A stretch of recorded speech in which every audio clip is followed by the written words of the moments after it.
క్రీస్తు యేసునందు మమ్మల్ని అతి మిక్కిలిగా ప్రేమించిన మా ప్రియ పరలోకపు తండ్రి,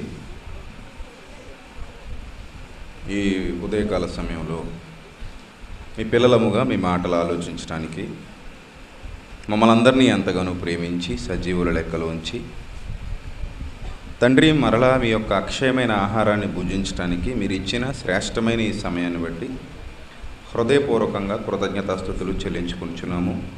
దయగలిగిన మా దేవ, మీ సత్యవాక్యమును సరిగా విభజించి ఉపదేశించుటకు గాను తండ్రి, మీ ఆత్మ సహవాసంలో ఉంచబడినటువంటి మేము అదే ఆత్మ సహాయమును కలిగి బోధించుటకు తగిన జ్ఞానము వివేకము మెండుగా ప్రసాదించండి. మీ పిల్లలు కేవలం వినువారు మాత్రమే ఉండి తమను తాము మోసగించుకోకుండా వింటున్నటువంటి మాటల ప్రకారంగా ప్రవర్తించగలిగే ధన్యత ప్రతి ఒక్కరికి అనుగ్రహించమని త్వరలో మా కొరకు రాని ఉన్న మా ప్రభువును ప్రియరక్షకుడైన క్రీస్తు వారి పేరట ఈ ప్రార్థన మనవులు అడిగి వేడుకొనుచున్నాం మా కన్న తండ్రి, ఆమెన్. ప్రియమైన దేవుని వల్లరా, దేవాది దేవుని మహాకృపను బట్టి పరిశుద్ధ సంఘముగా కూడుకున్న మీ అందరికీ మన ప్రభువును ప్రియరక్షకుడైన క్రీస్తు వారి పేరిట నా హృదయపూర్వకమైనటువంటి ధన్యవాదాలు తెలియజేసుకుంటున్నాను. యుగముల వరకు మనందరి ద్వారా దేవుని నామానికి మహిమ కలుగునుగాక, ఆమేన్. ప్రియులరా, దేవుడు తన పిల్లలు తన సంఘముగా కూడి బ్రతకాలని, తన సంఘముగా జీవించాలని, తన సంఘముగా తన అడుగు జాడలి యందు నడుచుకోవాలని క్రైస్తవులుగా మనం క్రీస్తుని అంగీకరించిన తర్వాత కాదు కానీ, ఏనాడైతే దేవుడు ఇశ్రాయేలీయుల్ని ఏర్పాటు చేసుకున్నాడో అప్పుడే ఆయన మనస్సులోని మాటలు వాళ్ళకి తెలియజేశాడు. సంఘము అనగానే చాలా గొప్పది, చాలా ఉన్నతమైనది, చాలా విలువైనది. అలాంటి గొప్పదైన సంఘాన్ని గురించి, అలాంటి ఉన్నతమైన సంఘాన్ని గురించి దేవుడు అనేకమైన మాటలు దైవగ్రంథంలో వ్రాయించారు. ప్రియులారా, మీరు జాగ్రత్తగా ఆలోచన చేయండి. లోక సంబంధంగా కూడా చాలా సంఘాలు ఉంటాయి. యూనియన్స్ అంటారు, ఆటో యూనియన్ అంటారు, అంటే ఆటో వాళ్ళ సంఘము. అలాగే చేపలు పట్టే వాళ్ళకు కూడా యూనియన్ ఉంటుంది కదా, ఉండదా? ఉంటుంది, వాళ్ళదో సంఘం. మీకు కూడా కొన్ని సంఘాలు ఉంటాయి. బోట్లు ఉన్నోళ్ళకి సంఘాలు ఉంటాయి, బస్సు డ్రైవర్లకి సంఘాలు ఉంటాయి, ఆర్టీసీ కార్మికులు ఉంటారు, వాళ్ళకి సంఘాలు. ఏ పని చేసేవాళ్ళైనా, వాళ్ళు కూలి పని చేసేవాళ్ళైనా, వ్యాపారస్తులైనా వాళ్ళందరూ ఒక సంఘముగా ఉండాలి అనే భావనలో ఉన్నారు. వాళ్ళకి కొన్ని కట్టుబాట్లు ఉంటాయి, కొన్ని విధులు ఉంటాయి, కొన్ని రూల్స్ ఉంటాయి. ఎవరు ఆ రూల్స్ అతిక్రమించకూడదు. కొన్ని విధి విధానాలు ఉంటాయి, ఆ విధి విధానాల ప్రకారంగా వాళ్ళందరూ ప్రవర్తించాల్సిన వారే ఉంటారు. ఇవన్నీ సంఘానికి ఉన్నటువంటి విధులు, కట్టుబాట్లు. ఇది మనకు తెలిసిన సంగతే లోక సంబంధంగా. మరి ఆత్మ సంబంధంగా దేవుడు కూడా తన పిల్లలు ఒక సంఘముగా ఉండాలి అని కోరుకున్నారు. ఆ సంఘానికి చాలా గొప్పదైన ప్రాశస్త్యాన్ని, ప్రాధాన్యతను దేవుడిచ్చారు. అలాంటి ఒక గొప్ప సంఘముగా మీరు ఉండాలి అని చెబుతూ అక్కడ ఒక మాట కూడా అన్నారు. ఏమన్నారు తెలుసా? మీరు పరిశుద్ధ సంఘముగా కూడుకోవాలి అంటారు. ఒకసారి మనం లేవీకాండాన్ని చూడగలిగితే ప్రియులరా, లేవీకాండంలో దేవుడు ఇశ్రాయేలీయులకు తెలియజేస్తూ ఎలాంటి మాటలు రాయించారో మీరు జాగ్రత్తగా చూడగలిగితే, ముందుగా నిర్గమకాండం 12వ అధ్యాయము 16వ వచనం చూద్దాం. నిర్గమకాండం 12వ అధ్యాయము 16వ వచనం. ఆ మొదటి దినమున మీరు పరిశుద్ధ సంఘముగాను, 7వ దినమున పరిశుద్ధ సంఘముగాను కూడుకొనవలెను. చూసారా? ఏ సంఘంగా కూడుకోవాలట? ఏ సంఘంగా కూడుకోవాలి చెప్పండి? పరిశుద్ధ సంఘము అన్నాడు. పరిశుద్ధ సంఘం అంటే అర్థం ఏంటి చెప్పండి? దేవుడు మాట్లాడుతున్న మాటకి అర్థం ఏంటో మీరు ఆలోచన చేసి చెప్పాలి. పరిశుద్ధ సంఘము అంటే అర్థం ఏంటి? శుభ్రంగా స్నానం చేయడమనా? లేకపోతే తలస్నానం చేసి తల మీద ఉన్న మురికంతా వదిలించుకోవడమనా? లేకపోతే కొత్త బట్టలు ధరించటమనా? పరిశుద్ధ సంఘం అంటే ఏమనాలంటే ఏమనుకోవాలి దేవుని దృష్టిలో? పరిశుద్ధత అనేది వస్త్రాలను బట్టో, తిండిని బట్టో, లేకపోతే అలంకారాన్ని బట్టో రాదు. మరి ఎలా వస్తుంది పరిశుద్ధత అనేది? దేవుని యొక్క ఆజ్ఞలను అనుసరించటం వలననే వస్తుంది. దేవుని యందు విశ్వాసం ఉంచటం వలననే వస్తుంది. గమనించాలి మీరు. దేవుని యొక్క ఆజ్ఞలను అనుసరించాలి, దేవుని యందు విశ్వాసం ఉంచాలి. దాన్ని బట్టే పరిశుద్ధత అనేది లభిస్తుంది. అందుకే నేను పరిశుద్ధుడనై ఉన్న ప్రకారము. దేవుడు పరిశుద్ధుడిగా తెల్లబట్టలు వేసుకోవడం వల్ల ఉన్నాడా? దేవుడు పరిశుద్ధుడిగా ఏమైనా అలంకారాలు చేసుకోవడం వల్ల ఉన్నాడా? చెప్పండి. దేవుడు పరిశుద్ధుడిగా ఎలా ఉన్నాడండి? ఆయన క్రియలు పరిశుద్ధమైనవి, ఆయన ఆలోచనలు పరిశుద్ధమైనవి, ఆయన స్వభావము పరిశుద్ధమైనది. కనుకనే ఆయన ఏమై ఉన్నారు? పరిశుద్ధుడై ఉన్నాడు. పరిశుద్ధత అనేది ఆత్మ సంబంధంగా మానవ జీవితానికి ఆలోచిస్తే పరిశుద్ధత వేరు, పరిశుభ్రత వేరు. పరిశుభ్రత అనేది శరీరానికి ఆపాదించవచ్చు. పరిశుద్ధత అనేది మాత్రం దేనికి ఆపాదించబడుతుంది? ఆత్మకు ఆపాదించబడుతుంది. ఇశ్రాయేలీల్ని పరిశుద్ధులుగా ఉండమని కోరుతున్నాడు దేవుడు. ఏమని కోరుతున్నాడు ఇశ్రాయేలీల్ని? మీరు పరిశుద్ధులుగా ఉండాలి. పరిశుద్ధత అనేది చాలా ఇంపార్టెంట్. అందుకని మీరు ఎలా కూడుకోవాలన్నాడండి దేవుడు వాళ్ళని? 7వ దినమున మీరు పరిశుద్ధ సంఘముగా కూడుకొనవలెను. ఏమండి? ఆ దినములందు ప్రతివాడు తినవలసినది మాత్రమే మీరు సిద్ధపరచవచ్చును. అలాగే లేవికాండలో కూడా దేవుడు సంఘాన్ని ఉద్దేశించి మాట్లాడుతూ ఎలాంటి మాటలు వ్రాయించారో ఒకసారి చూడగలిగితే, లేవికాండము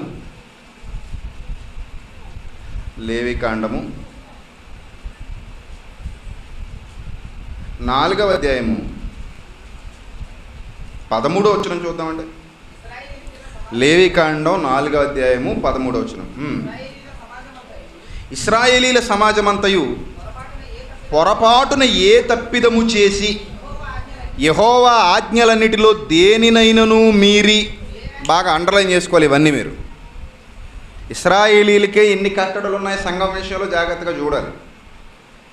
ఇశ్రాయేలీల సమాజమంతయు పొరపాటున తప్పిదము, ఏ తప్పిదమైనా చేసి, ఏ తప్పిదమైనా సరే పొరపాటున చేసేసి యెహోవా ఆజ్ఞలన్నిటిలో దేనినైనను మీరి చేయరాని పని చేసి అపరాధులైన ఎడల. అపరాధులు ఎప్పుడవుతారట? చేయరాని పని చేసినప్పుడు. పాపులు ఎప్పుడవుతారు? ఆజ్ఞను మీరినప్పుడు. తప్పుడు మనుషులు ఎప్పుడవుతారు? తప్పిదం చేసినప్పుడు. ఇవన్నీ బైబిల్ చెబుతున్న సత్యాలు, మీరు జాగ్రత్తగా ఆలోచించాలి. సమాజమంతయు పొరపాటుని ఏ తప్పిదము చేసి యెహోవా ఆజ్ఞలన్నిటిలో దేనినైనా మీరి చేయరాని పని చేసి అపరాధులైన ఎడల వారు ఆ ఆజ్ఞకు విరోధముగా చేసిన పాపము తమకు తెలియబడినప్పుడు, సంఘము అనగా అందరూ పరిశుద్ధ సంఘం అంటే ఇప్పుడు సంఘం దేన్ని పరిహరించాలని చూడాలట? పాప పరిహారార్థ బలిగా ఒక కోడెదూడను అర్పించి ప్రత్యక్షపు గుడారం యొక్క ద్వారమునకు దానిని తీసుకుని రావలెను. సమాజం యొక్క పెద్దలు యెహోవా సన్నిధిని ఆ కోడె మీద తమ చేతులుంచిన తరువాత యెహోవా సన్నిధిని ఆ కోడెదూడను వధింపవలెను. ఇవన్నీ చూస్తుంటే మనకి ఏమర్థమవుతుంది? సంఘం పాపాన్ని ప్రోత్సహించాలి అన్నట్టుగా కనబడుతుందా, లేక సంఘం పాపాన్ని వ్యతిరేకించాలన్నట్టు కనబడుతుందా? బాగా ఆలోచించండి. సంఘం పాపాన్ని ప్రోత్సహించేదా? ఒకవేళ సంఘం పాపాన్ని ప్రోత్సహించేదే అయితే దానికి ఏమని పేరు పెట్టకూడదు? పరిశుద్ధ సంఘము అని పేరు పెట్టకూడదు. దేవుడే పెట్టడు. సంఘం పాపాన్ని ప్రోత్సహించేది అయితే పరిశుద్ధ సంఘం అనే పేరు సంఘానికి ఉండదు. మరి ఏముంటుంది? ఎలా పడితే అలా బతికే సంఘం అనొచ్చు, పనికిమాలిన సంఘం అనొచ్చు, అపవిత్రమైన సంఘం అనొచ్చు, అపరిశుద్ధమైన సంఘం అనొచ్చు, ఎవడికి నచ్చిన మార్గంలో వాడు జీవించే సంఘం. ఏమంటే నేను ఒక మాట అంటున్నాను, మీరు బాధపడకండి. లోకంలో చాలా సంఘాలు ఉన్నాయి కదా. ఏ సంఘం వాడైనా పరిశుద్ధ ఆటో యూనియన్ సంఘము అని ఉంటుందా? పరిశుద్ధ రజకుల సంఘము, పరిశుద్ధ చేపలు పట్టువారి సంఘము ఉంటుందండి? ఎక్కడైనా ఉంటుందా? అస్సలు ఉండదు. ఎందుకు ఉండదు? పరిశుద్ధ సంఘము అని ఎందుకు ఉండదు ఏమండి? ఎందుకంటే వాళ్ళు పరిశుద్ధతను గురించి పెద్దగా ఆలోచించరు కాబట్టి. వాళ్ళు పరిశుద్ధతను గురించి ఆలోచించరు. వాళ్ళ సంఘ విధులు, వాళ్ళ విధానాల్లో మీరు పరిశుద్ధంగా ఉండాలి, పవిత్రంగా బతకాలి, వాళ్ళే సముద్రం మీదకి రావాలని ఏమైనా రూల్స్ ఉంటాయి మీకు? పవిత్రంగా బతికేవాడే సముద్రం మీదకి రావాలి, ఇది మన సంఘం కట్టుబాటు అంటే సంఘంలో ఎవడు ఉండడు. ఉంటాడా? ఎవడు ఉండడు. పరిశుద్ధంగా బతికేవాడు ఆటో డ్రైవ్ చేయాలి, అపవిత్రుడు ఎవడో ఆటో ముట్టుకోవడానికి వీలు లేదంటే ఎవడైనా ఆటో యూనియన్లో ఉంటాడా? మీ యూనియన్లో నేను జాయిన్ అవ్వను. ఎందుకంటే మీ యూనియన్కి నాకు గిట్టుబాటు కాదు, మనకి సెట్ అవ్వట్లేదు, మీ దారి మీరు చూసుకోండి, మా దారి మేము చూసుకుంటాం. అంటే ఏ సంఘం అయినా సరే, అది ఆర్టీసీ అయినా, రైల్వే యూనియన్ అయినా, లేకపోతే మందైనా, లేకపోతే బయట ఇంకోటైనా, కార్మికుల సంఘం అయినా, ఏ సంఘం అయినా, అందులో పరిశుద్ధత అనే దాన్ని చేర్చరు. వాళ్ళ లెక్కలు, వాళ్ళ విధులు, వాళ్ళ విధానాలు, అందులో ఏముండదు, పరిశుద్ధత అనే అంశం ఉండదు. కానీ మన విషయానికి వచ్చేసరికి మాత్రం దేవుడు చాలా ఖచ్చితంగా పరిశుద్ధతను మెన్షన్ చేశాడు. ఎవడైనా ఒకవేళ నా ఆజ్ఞలు మీరి తప్పు చేస్తే, ఎవడైనా ఒకవేళ నా ఆజ్ఞానుసారంగా ప్రవర్తించకపోతే వాళ్ళు సంఘం అంతా ఇమ్మీడియట్గా అలర్ట్ అవ్వాలి. అలర్ట్ అవ్వి వాళ్ళ విషయంలో జరిగిన తప్పుకి, జరిగిన పొరపాటుకి వాళ్ళ చేత బలి ఇప్పించాలి. ఇది పాత కాలంలో, బలులు ఇచ్చే కాలంలో ఇశ్రాయేలీలకు పాపములు జ్ఞాపకం రావడానికి, పాపము చేస్తే ఎలా ఉంటుంది అనే వాస్తవం వాళ్ళకి జ్ఞాపకం రావడానికి పాపాన్ని సంఘం వ్యతిరేకిస్తుంది, పాపాన్ని సంఘం తృణీకరిస్తుంది, పాపాన్ని సంఘం యాక్సెప్ట్ చెయ్యట్లేదు అనే వాస్తవం ఎవరికి తెలియాలి? ఇశ్రాయేలీలకు తెలియాలి. తెలియజేయడం కోసం ఏమన్నాడు? సంఘము పాప పరిహారార్థ బలిగా ఒక కోడెదూడను అర్పించి అన్నాడు. ప్రత్యక్షపు గుడారం యొక్క ద్వారమునకు దానిని తీసుకొని రావాలి. ఏమంటే అలాగే అదే లేవీకాండంలో 4వ అధ్యాయం 21వ వచనాన్ని కూడా చూద్దాం. ఆ కోడెను పాళెం వెలుపలికి మోసుకొని పోయి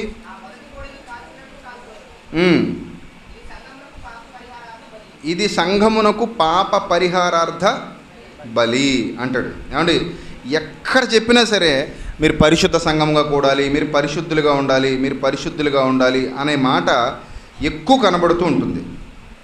అందుకే సంఘానికి విధించబడిన కట్టడలు కానివ్వండి, సంఘానికి విధించబడిన ఆజ్ఞలు కానివ్వండి, అన్నిటినీ మనం పరిశీలన చేస్తున్నప్పుడు దేవుడు సంఘంలో మొట్టమొదటిగా కోరుకుంటున్నది పరిశుద్ధత. అందుకే పరిశుద్ధ సంఘంగా కూడాలి. లేవీకాండంలో ఎన్నో ఉన్నాయండి ఇలాంటి రెఫరెన్సెస్. పరిశుద్ధ సంఘంగా కూడాలి, పరిశుద్ధ సంఘంగా కూడాలి. పరిశుద్ధత అనే మాటని దేవుడు బాగా హైలైట్ చేసి మాట్లాడుతుంటారు. ఎందుకంటే యెహోవా ఎవరు? పరిశుద్ధుడు. దోతలు ఏమని కీర్తిస్తున్నాయండి ఆయన్ని? దోతలు ఏమని కీర్తిస్తున్నాయి? పరిశుద్ధుడు, పరిశుద్ధుడు, పరిశుద్ధుడు అని కీర్తిస్తున్నాయి. ఏమండి గనుక ఈ పరిశుద్ధుడని కీర్తిస్తున్నటువంటి ఈ సంఘంలో, ఈ విధులలో పరిశుద్ధత అనేది చాలా ఇంపార్టెంట్గా దేవుడు చేర్చాడు అనే సత్యం మనకు అర్థమవుతుంది. ఆ తర్వాత కొత్త నిబంధనకు వచ్చిన తర్వాత ఇశ్రాయేలు సంఘము కంటే బలమైన సంఘం. ఇశ్రాయేలు సంఘం ఒక జాతికి మాత్రమే సంబంధించింది. అందులోకి సకల జాతుల వారు రావడానికి అవకాశం లేదు. కానీ దేవుడు క్రీస్తు ద్వారా ఏర్పాటు చేసినటువంటి క్రీస్తు సంఘం, దేవుని సంఘం సకల జాతుల వారికి, సర్వ ప్రపంచానికి, సర్వ మానవాళికి దేవునిలోనికి రావడానికి అవకాశం కల్పించిన సంఘం. అదే దేవుని సంఘం, అదే క్రీస్తు సంఘం. మీరు గమనించారు, సర్వమానవాళికి అవకాశం కల్పించాడు. ఎవరు? దేవుడు. ఇప్పుడు అందరూ ఈ సంఘంలోనికి రావచ్చు. ఎవరి ద్వారా ప్రారంభించబడిన సంఘం ఇది? ఎవరి ద్వారా ప్రారంభించబడిందండి సంఘం? యేసుక్రీస్తు ద్వారా. యేసుక్రీస్తు ద్వారా ప్రారంభించబడినదే క్రీస్తు సంఘము, అనగా దేవుని సంఘము. ఈ దేవుని సంఘం క్రీస్తు ద్వారా ప్రారంభించబడింది. ఒక్క జాతి వాళ్ళైన ఇశ్రాయేలీలకే పరిశుద్ధత విషయంలో ఇంత కట్టడలు ఉంటే, ఇన్ని కట్టుబాట్లు ఉంటే, మరి క్రీస్తు సంఘానికి పరిశుద్ధ సంఘం అంటాడా, లేకపోతే దీన్ని అపరిశుద్ధ సంఘం అంటాడా? మీరు చెప్పాలి.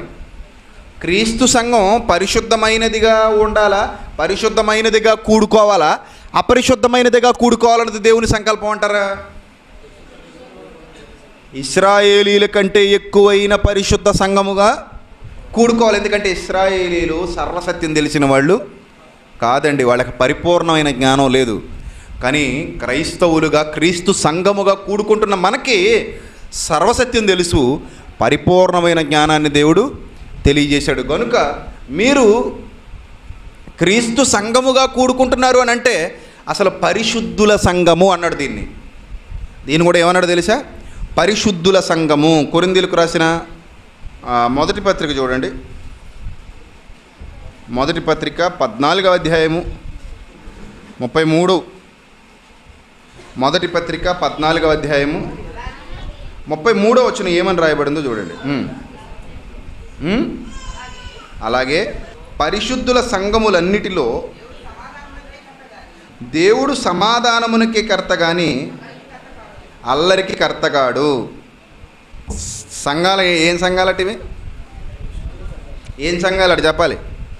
పరిశుద్ధుల సంఘములు అన్నిటిలో. ఇంతకీ పరిశుద్ధుల సంఘములు ఎవరి సంఘములు ఇవి? పరిశుద్ధుల సంఘములు ఎవరి సంఘములు? బైబిల్లో 2 మాటలు ఉంటాయండి, మీరు కన్ఫ్యూజ్ అవ్వకూడదు. కొత్త నిబంధన చదువుకునేటప్పుడు ఒక చోట సంఘములు అని వ్రాయబడుతుంది, ఒక చోట సంఘము అని వ్రాయబడుతుంది. సంఘములు అన్న సంఘము అన్న ఒకటే. అన్నీ ఎవరివి? క్రీస్తువే. అన్నిటికీ హెడ్ ఎవరు? క్రీస్తే. ఇప్పుడు అన్ని సంఘాలకు దేవుడు ఒక విధిని ఏర్పాటు చేశాడు. ఆ విధి ఏంటో తెలుసా? జాగ్రత్తగా వినండి. సంఘమునకు శిరస్సు ఎవరు? రెఫరెన్స్ చూపించాలా? మీకు తెలుసా? రైట్. సంఘమునకు శిరస్సు ఎవరు? క్రీస్తు. అంటే హెడ్. సంఘానికి హెడ్ ఎవరు? క్రీస్తు. ఏ సంఘం ఎక్కడ ఏ ప్రాంతంలో ఉన్న హెడ్ ఆయనేనా? లేకపోతే ప్రాంతాన్ని బట్టి హెడ్ మారుతూ ఉంటాడా? మీరు చెప్పాలి. ప్రాంతాన్ని బట్టి హెడ్ మారుతూ ఉంటాడా? మనం ఒక రాష్ట్రంలో నివసిస్తున్నాం అనుకోండి, రాష్ట్రంలో చాలా గ్రామాలు ఉంటాయి, ఏమండి, చాలా జిల్లాలు కూడా ఉంటాయి. ఈ జిల్లా వాడి దగ్గరికి వెళ్ళి మీ సీఎం ఎవరంటే ఒక పేరు చెప్పి, ఇంకో జిల్లా వాడి దగ్గరికి వెళ్ళి మీ సీఎం ఎవరంటే ఇంకో పేరు చెప్తున్నాడు అనుకోండి, అవుతుంది అలాగా? ఒక గ్రామానికి ఒక సీఎం, ఇంకో గ్రామానికి ఇంకో సీఎం ఉంటాడా? ఒక గ్రామానికి ఒక పిఎం, ఇంకో గ్రామానికి ఇంకో పిఎం ఉంటాడా? మొత్తం భారతదేశానికి పిఎం ఒకడేనా? లేకపోతే మీ ఊరికి ఓ పిఎం, మా ఊరికి ఓ పిఎం, మీ రాష్ట్రానికి ఓ పిఎం, మా రాష్ట్రానికి ఓ పిఎం ఉన్నాడా? లేడు కదండి. మొత్తం ఎంటైర్ ఇండియాకి ఒక్కడే పిఎం, మీ రాష్ట్రానికి ఒక్కడే సీఎం. అలా సంఘానికి శిరస్సు ఎవరు? క్రీస్తు. సంఘం ఎక్కడుంది చెప్పండి? ఏ దేశంలో ఉంది సంఘం? భూమి అందంతటా విస్తరించి ఉన్నదే సంఘం. భూమి అందంతటా. ఇందు గలదు అందు లేదని ఎక్కడా లేదు, అన్ని చోట్ల ఉన్నదే సంఘం. ప్రతి ప్రాంతంలో, ప్రతి దేశంలో, ప్రతి చోట ఏముంది? సంఘం ఉంది. ఇప్పుడు ఈ సంఘాన్ని దేవుడు ఎక్కడైనా ఒక వ్యక్తికి అప్పగించినట్టుగా బైబిల్లో ఉందా? నేను మిమ్మల్ని క్వశ్చన్ చేస్తున్నాను. సంఘాన్ని దేవుడు క్రొత్త నిబంధనలో ఒక వ్యక్తికి అప్పగించినట్టుగా బైబిల్లో ఉందా? లేదు. పేతురుతో మాట్లాడుతూ పేతురు చూద్దామండి, అది చాలామంది అక్కడ కన్ఫ్యూజ్ అవుతూ ఉంటారు. మత్తయి సువార్త పేతురుని ఉద్దేశించి ప్రభువు మాట్లాడుతూ ఏ మాటలు చెబుతున్నారో ఒక్కసారి మీరందరూ బైబిల్ ఓపెన్ చేసి మత్తయి సువార్త 16వ అధ్యాయము 18వ వచనం. మరియు నీవు పేతురువు ఈ బండ మీద నా సంఘమును కట్టుతును. ఏ బండ మీద? క్రీస్తు అనే బండ మీద. ఇలా చూపిస్తున్నాడు అక్కడ. నీవు పేతురువు ఈ బండ మీద నా సంఘమును కట్టుతును. ఏ బండ మీద? క్రీస్తు అనే బండ మీద నా సంఘమును కట్టుదును. పాతాళలోక ద్వారములు దాని ఎదుట నిలువనేరవని నేను నీతో చెప్పుచున్నాను. పరలోక రాజ్యం యొక్క తాళపు చెవులు నీకు ఇచ్చేదను. పరలోక రాజ్యం యొక్క తాళపు చెవులు అంటే ఏంటి? ఆ తాళపు చెవి ఏంటి? జ్ఞానం. ఆ జ్ఞానాన్ని నేను ఏం చేస్తాను? నీకు ఇస్తాను. నీకు మాత్రమే ఇస్తానా? ఒకవేళ నీకు ఇస్తాను అన్నాడు అనుకోండి, పౌలు గారు వెళ్ళి ఎవరి దగ్గర నేర్చుకోవాలి? పేతురు దగ్గర నేర్చుకోవాలి. నీకు మాత్రమే ఇస్తాను కాదు, నీకు ఇస్తాను, నీతో పాటు చాలామందికి ఇస్తాను, ఇవ్వగలను, నీకు ఒక్కడికే కాదు. అలాగైతే పౌలుకి జ్ఞానం ఇచ్చింది ఎవరు మరి? ఆ దేవుడే. పౌలు దగ్గర కూడా ఏమున్నాయి? తాళపు చెవులు ఉన్నాయి. పౌలు దగ్గర ఉన్న తాళపు చెవులు గట్టిగా మాట్లాడితే పేతురు దగ్గరే లేవు. అందుకే పేతురు ఏమంటాడు తెలుసా? పౌలు మన సహోదరుడైన పౌలు కూడా 2వ పత్రిక రాస్తూ చెప్తాడు, మన సహోదరుడైన పౌలు కూడా ఈ విషయంలో చాలా కష్టపడుతున్నాడు, అతని పత్రికలు చాలా గొప్పగా ఉన్నాయి, అవి గ్రహించుటకు ఎలా ఉన్నాయట పేతురు గారికే? కష్టంగా ఉన్నాయి అంటాడు. అంటే నాకంటే పెద్ద పెద్ద తాళాలు ఎవరి దగ్గర ఉన్నాయి? నాకంటే పెద్ద పెద్ద తాళాలు ఎవరి దగ్గర ఉన్నాయి? పౌలు గారి దగ్గర ఉన్నాయి. కాబట్టి ఈ మాట చదివినప్పుడు మొత్తం కొత్త నిబంధన అంతటికీ నెంబర్ 1 క్యాండిడేట్ పేతురు ఒక్కడే అని అనుకోకూడదండి. పేతురు తప్పు చేస్తేనే బుద్ధి చెప్పే కోవలో ఎవరున్నారు? పౌలు గారు ఉన్నారు. పేతురు తప్పు చేసినప్పుడు పౌలు గారు బుద్ధి చెప్పాడు. అంటే ఇవన్నీ మనం ఆలోచన చేస్తుంటే సంఘాన్ని దేవుడు ఏ ఒక్క వ్యక్తి చేతికి అప్పగించలేదు. Head of the department Lord Jesus Christ. Total సంఘానికి హెడ్ ఎవరు? క్రీస్తు. ఆయన ఎప్పటికీ మారడు. ప్రపంచమంతా వ్యాపించి ఉన్నదానినే సార్వత్రిక సంఘము అని అంటారు. కొంచెం బుర్ర పెట్టండి, లేకపోతే గాలిగాళ్ళు మిమ్మల్ని మోసం చేసేస్తారు. చాలామంది ఉన్నారు ఈరోజు సమాజంలో గాలిగాళ్ళు. వాళ్ళకి నిన్న చెప్పినట్టే వాళ్ళకి గోచి ఉండదు, అది కట్టడానికి మొలతాడు ఉండదు. ఏదో మాట్లాడేద్దాం అన్నట్టు వాళ్ళ డబ్బు కాపాడుకోవడానికి, లేకపోతే వాళ్ళ గొప్పతనాన్ని కాపాడుకోవడానికి, లేకపోతే వాళ్ళ ఉనికి కాపాడుకోవడానికి వాళ్ళు ఎన్ని పోరంబోకు పనులు చేసినా బయటికి రాకుండా, అక్కడి నుంచి ఎవడో బయటికి పోకుండా జనాన్ని కాపాడుకోవటానికి ఈరోజు క్రైస్తవ సమాజంలో చాలా తప్పుడు బోధలు బయటకు వస్తున్నాయి. చాలామంది తప్పుడు బోధలను ఆధారం చేసుకుని రాజ్యం వెళ్దాం అనుకుంటున్నారు. ఇంపాసిబుల్. ఎవడి వల్ల కాదు అది, ఎవడి వల్ల కాదు. ఎందుకంటే అందరి దగ్గర బైబిల్ ఉంది. ఎవడు మోసం చేయగలడు? ఎవడిని మోసం చేయలేడు. ఇప్పుడు సంఘము అనగానే ఇశ్రాయేలీల సంఘం ఉంది. ఇశ్రాయేలీల సంఘంగా ఏర్పడింది ఎప్పుడు? మోషే నాయకత్వంలో. అలాగని చివరి వరకు మోషే ఉన్నాడా? చెప్పండి, చివరి వరకు మోషే నాయకుడిగా ఉన్నాడా? మోషేను దేవుడు తీసేసి, బాగా వినాలి, అదే సంఘం మారలేదు. హెడ్ ఎవరు? దేవుడు. సంఘం అదే. కానీ మోషేను దేవుడు ఏం చేశాడు? తొలగించి ఎవరిని తీసుకొచ్చాడు? యెహోషువని తీసుకొచ్చాడు. మోషే తర్వాత యెహోషువ నాయకత్వం వహించాడు సంఘానికి. అంత మాత్రాన శాశ్వత కాలం సంఘంలో యెహోషువయే ఉన్నాడా? తర్వాత యెహోషువ వెళ్ళిపోయిన తర్వాత న్యాయాధిపతులు చాలామంది వచ్చారు. న్యాయాధిపతుల తర్వాత చాలామంది ఇంకా అలా ఒకరి తర్వాత ఒకరు ప్రవక్తలు వస్తూనే ఉన్నారు. సంఘం మొక్కలైపోయింది. దేవుని కట్టడల్లో నుంచి జారిపోయింది. దేవుని విధులలో నుండి వాళ్ళు వేరైపోయారు. దేవుని ఆజ్ఞల్లో నుండి వేరైపోయారు. కానీ సంఘాన్ని అంతటిని కలిపుంచేది ఏంటో తెలుసా? ఎంతమంది మనుషులు వచ్చినా దేని మీద ఆధారపడేవారు తెలుసా? ఇశ్రాయేలీల కాలంలో ఎంతమంది మనుషులు నాయకులు వచ్చినా దేని మీద ఆధారపడేవారు తెలుసా? ధర్మశాస్త్రము అనగా దేవుని విధులు, దేవుని ఆజ్ఞలు, దేవుని వాక్యము, దేవుని కట్టడ, దాని మీదే ఆధారపడాలి ఎవడైనా సరే. నెహమ్యా వచ్చాడు, దేని మీద ఆధారపడ్డాడు? ధర్మశాస్త్రం. యజ్రా వచ్చాడు, దేని మీద ఆధారపడ్డాడు? దేవుని వాక్యం. యెషయా దేని మీద ఆధారపడి ప్రవచించాడు ప్రవక్తగా? దేవుని ధర్మశాస్త్రం. దావీదు దేని మీద ఆధారపడ్డాడు? దేవుని వాక్యము లేదా ధర్మము. అంటే ఇప్పుడు ఈ మాటలు మనం ఆలోచిస్తుంటే ఎక్కడా కూడా ఒక మనిషికి దేవుడు పగ్గాలు అప్పగించలేదు. సంఘమేమో ఒక్కటే, సంఘం ఏకంగానే ఉంది, ఒక్కటిగా ఉంది సంఘం. 100 ముక్కలు కుదరవు. సంఘం అంటే ఒక్కటే, కానీ హెడ్ ఎవరు? దేవుడు. ఇది పాత నిబంధనలో మనకు కనబడుతుంది. ఇప్పుడు కొత్త నిబంధనకు వచ్చేసాం. కొత్త నిబంధనకు వచ్చిన తర్వాత హెడ్ ఎవరు? యేసుక్రీస్తు. ఎక్కడా మారడండి, ఎక్కడ మారడు. 2వ రాకడ వరకు హెడ్ ఆయనే. అందుకే ఈ రాజ్యము ఎప్పటి వరకు నిలుచును? రాజ్యం అంటే సంఘమే కదా. ఎప్పటి వరకు నిలిచినది? దానియేలు గ్రంథంలో చెప్తాడు. యుగముల వరకు నిలిచే రాజ్యమును దేవుడు స్థాపించబోతున్నాడు. ఒక రాజును నియమించబోతున్నాడు. ఆ రాజు ఎప్పటికీ ఆయనే రాజు, ఎప్పటికీ ఆయనే రాజు. ఆయనను మించిన రాజు ఎవడు పుట్టడు. ఆయన కంటే గొప్ప రాజు ప్రపంచంలో ఎక్కడ ఉండడు. ఎప్పటికీ యేసుక్రీస్తే రాజు. అంటే ఇప్పుడు సంఘానికి శిరస్సు ఎప్పటికీ యేసుక్రీస్తే. సంఘం ఎక్కడున్నా శిరస్సు ఆయన. ఇప్పుడు సంఘం ఒరిస్సాలో ఉంది, మీరే. సంఘం ఒరిస్సాలో ఉంది. మీ రాజు ఎవరు? మీ హెడ్ ఎవరు? ఎవడో గాలిగడి పేరు చెప్పకండి. మీ హెడ్ ఎవరంటే ఎవడదో పేరు చెప్పకండి. ఎవడ పేరు లేదు, ఎవడ పేరు చెప్పడానికి లేదు. మీ హెడ్ ఎవరంటే, మీ బోధకుడు ఎవరంటే మాత్రం ఒక పేరు చెప్పొచ్చు, తప్పులేదు. సంఘంగా మీరు ఉన్నారు కదా, మీ బోధకుడు ఎవరు అంటే ఒక ఆయన పేరు చెప్పొచ్చు, తప్పులేదు దానికి. ఎందుకంటే బోధకుడు కూడా సంఘంలో సభ్యుడే. బోధకుడు కూడా శిరస్సు కింద ఉన్నవాడే, శిరస్సు పైన ఉన్నాడు కాదు, శిరస్సు పక్కన కూర్చున్నాడు కాదు. చాలామంది యేసుప్రభు ఫోటో పెట్టుకుని పక్కన ఈ ఫోటో పెట్టేసుకుంటున్నారు, అలా ఎంగిలి బంగళం కడది.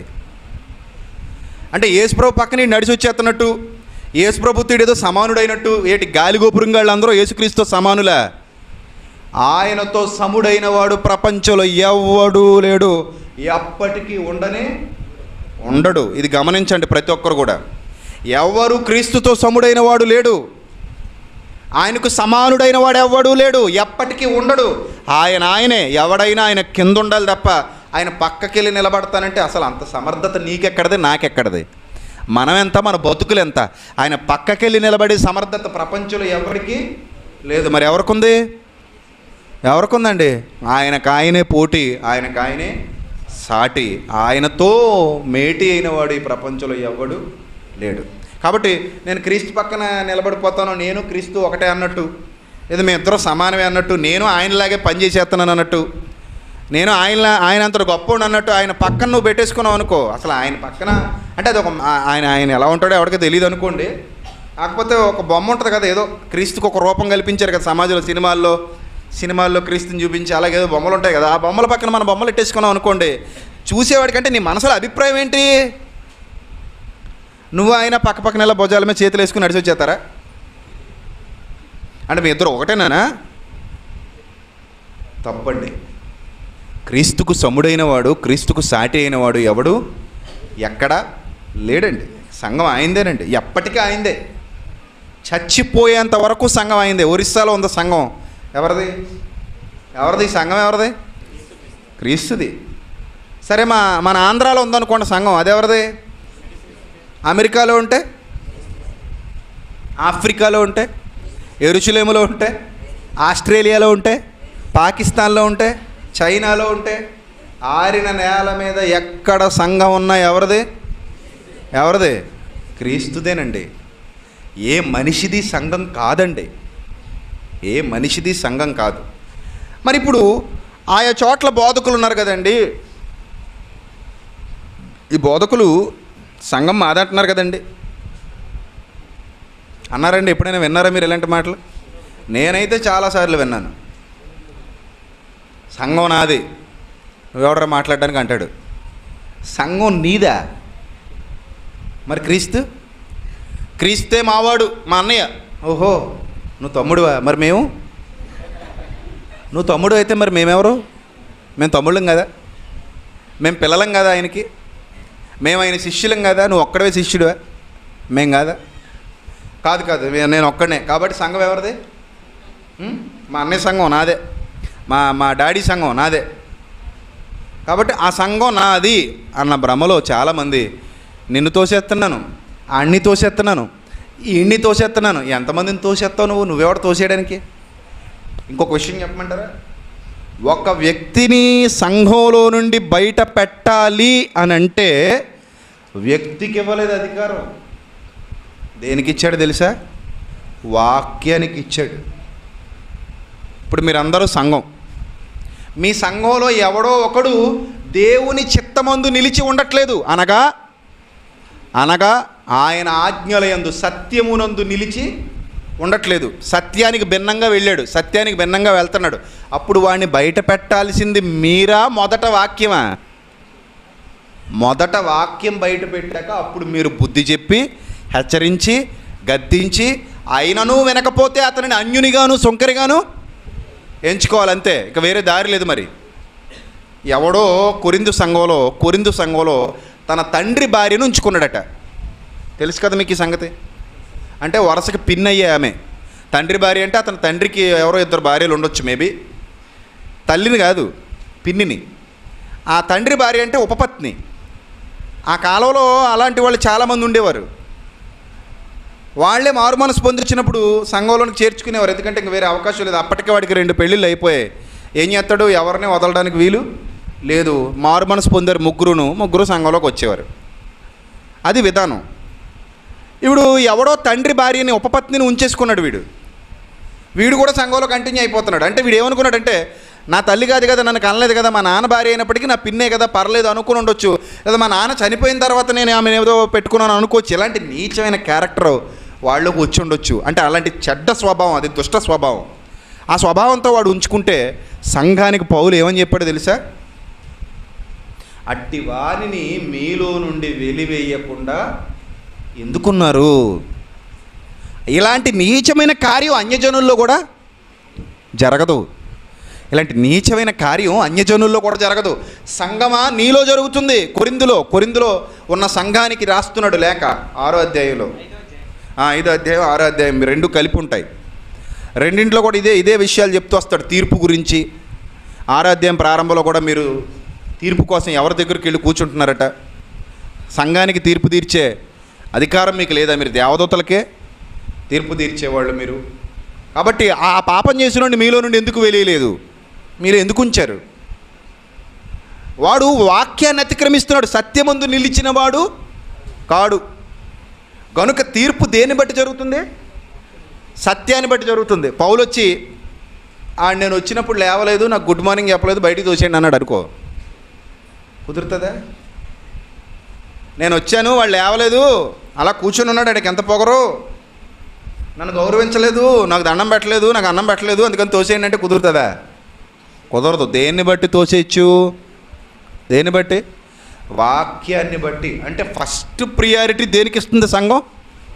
చెప్పండి, దేనికి ఇస్తుంది? వాక్యం అంటే ఎవరు మరి? వాక్యం అంటే ఎవరండి?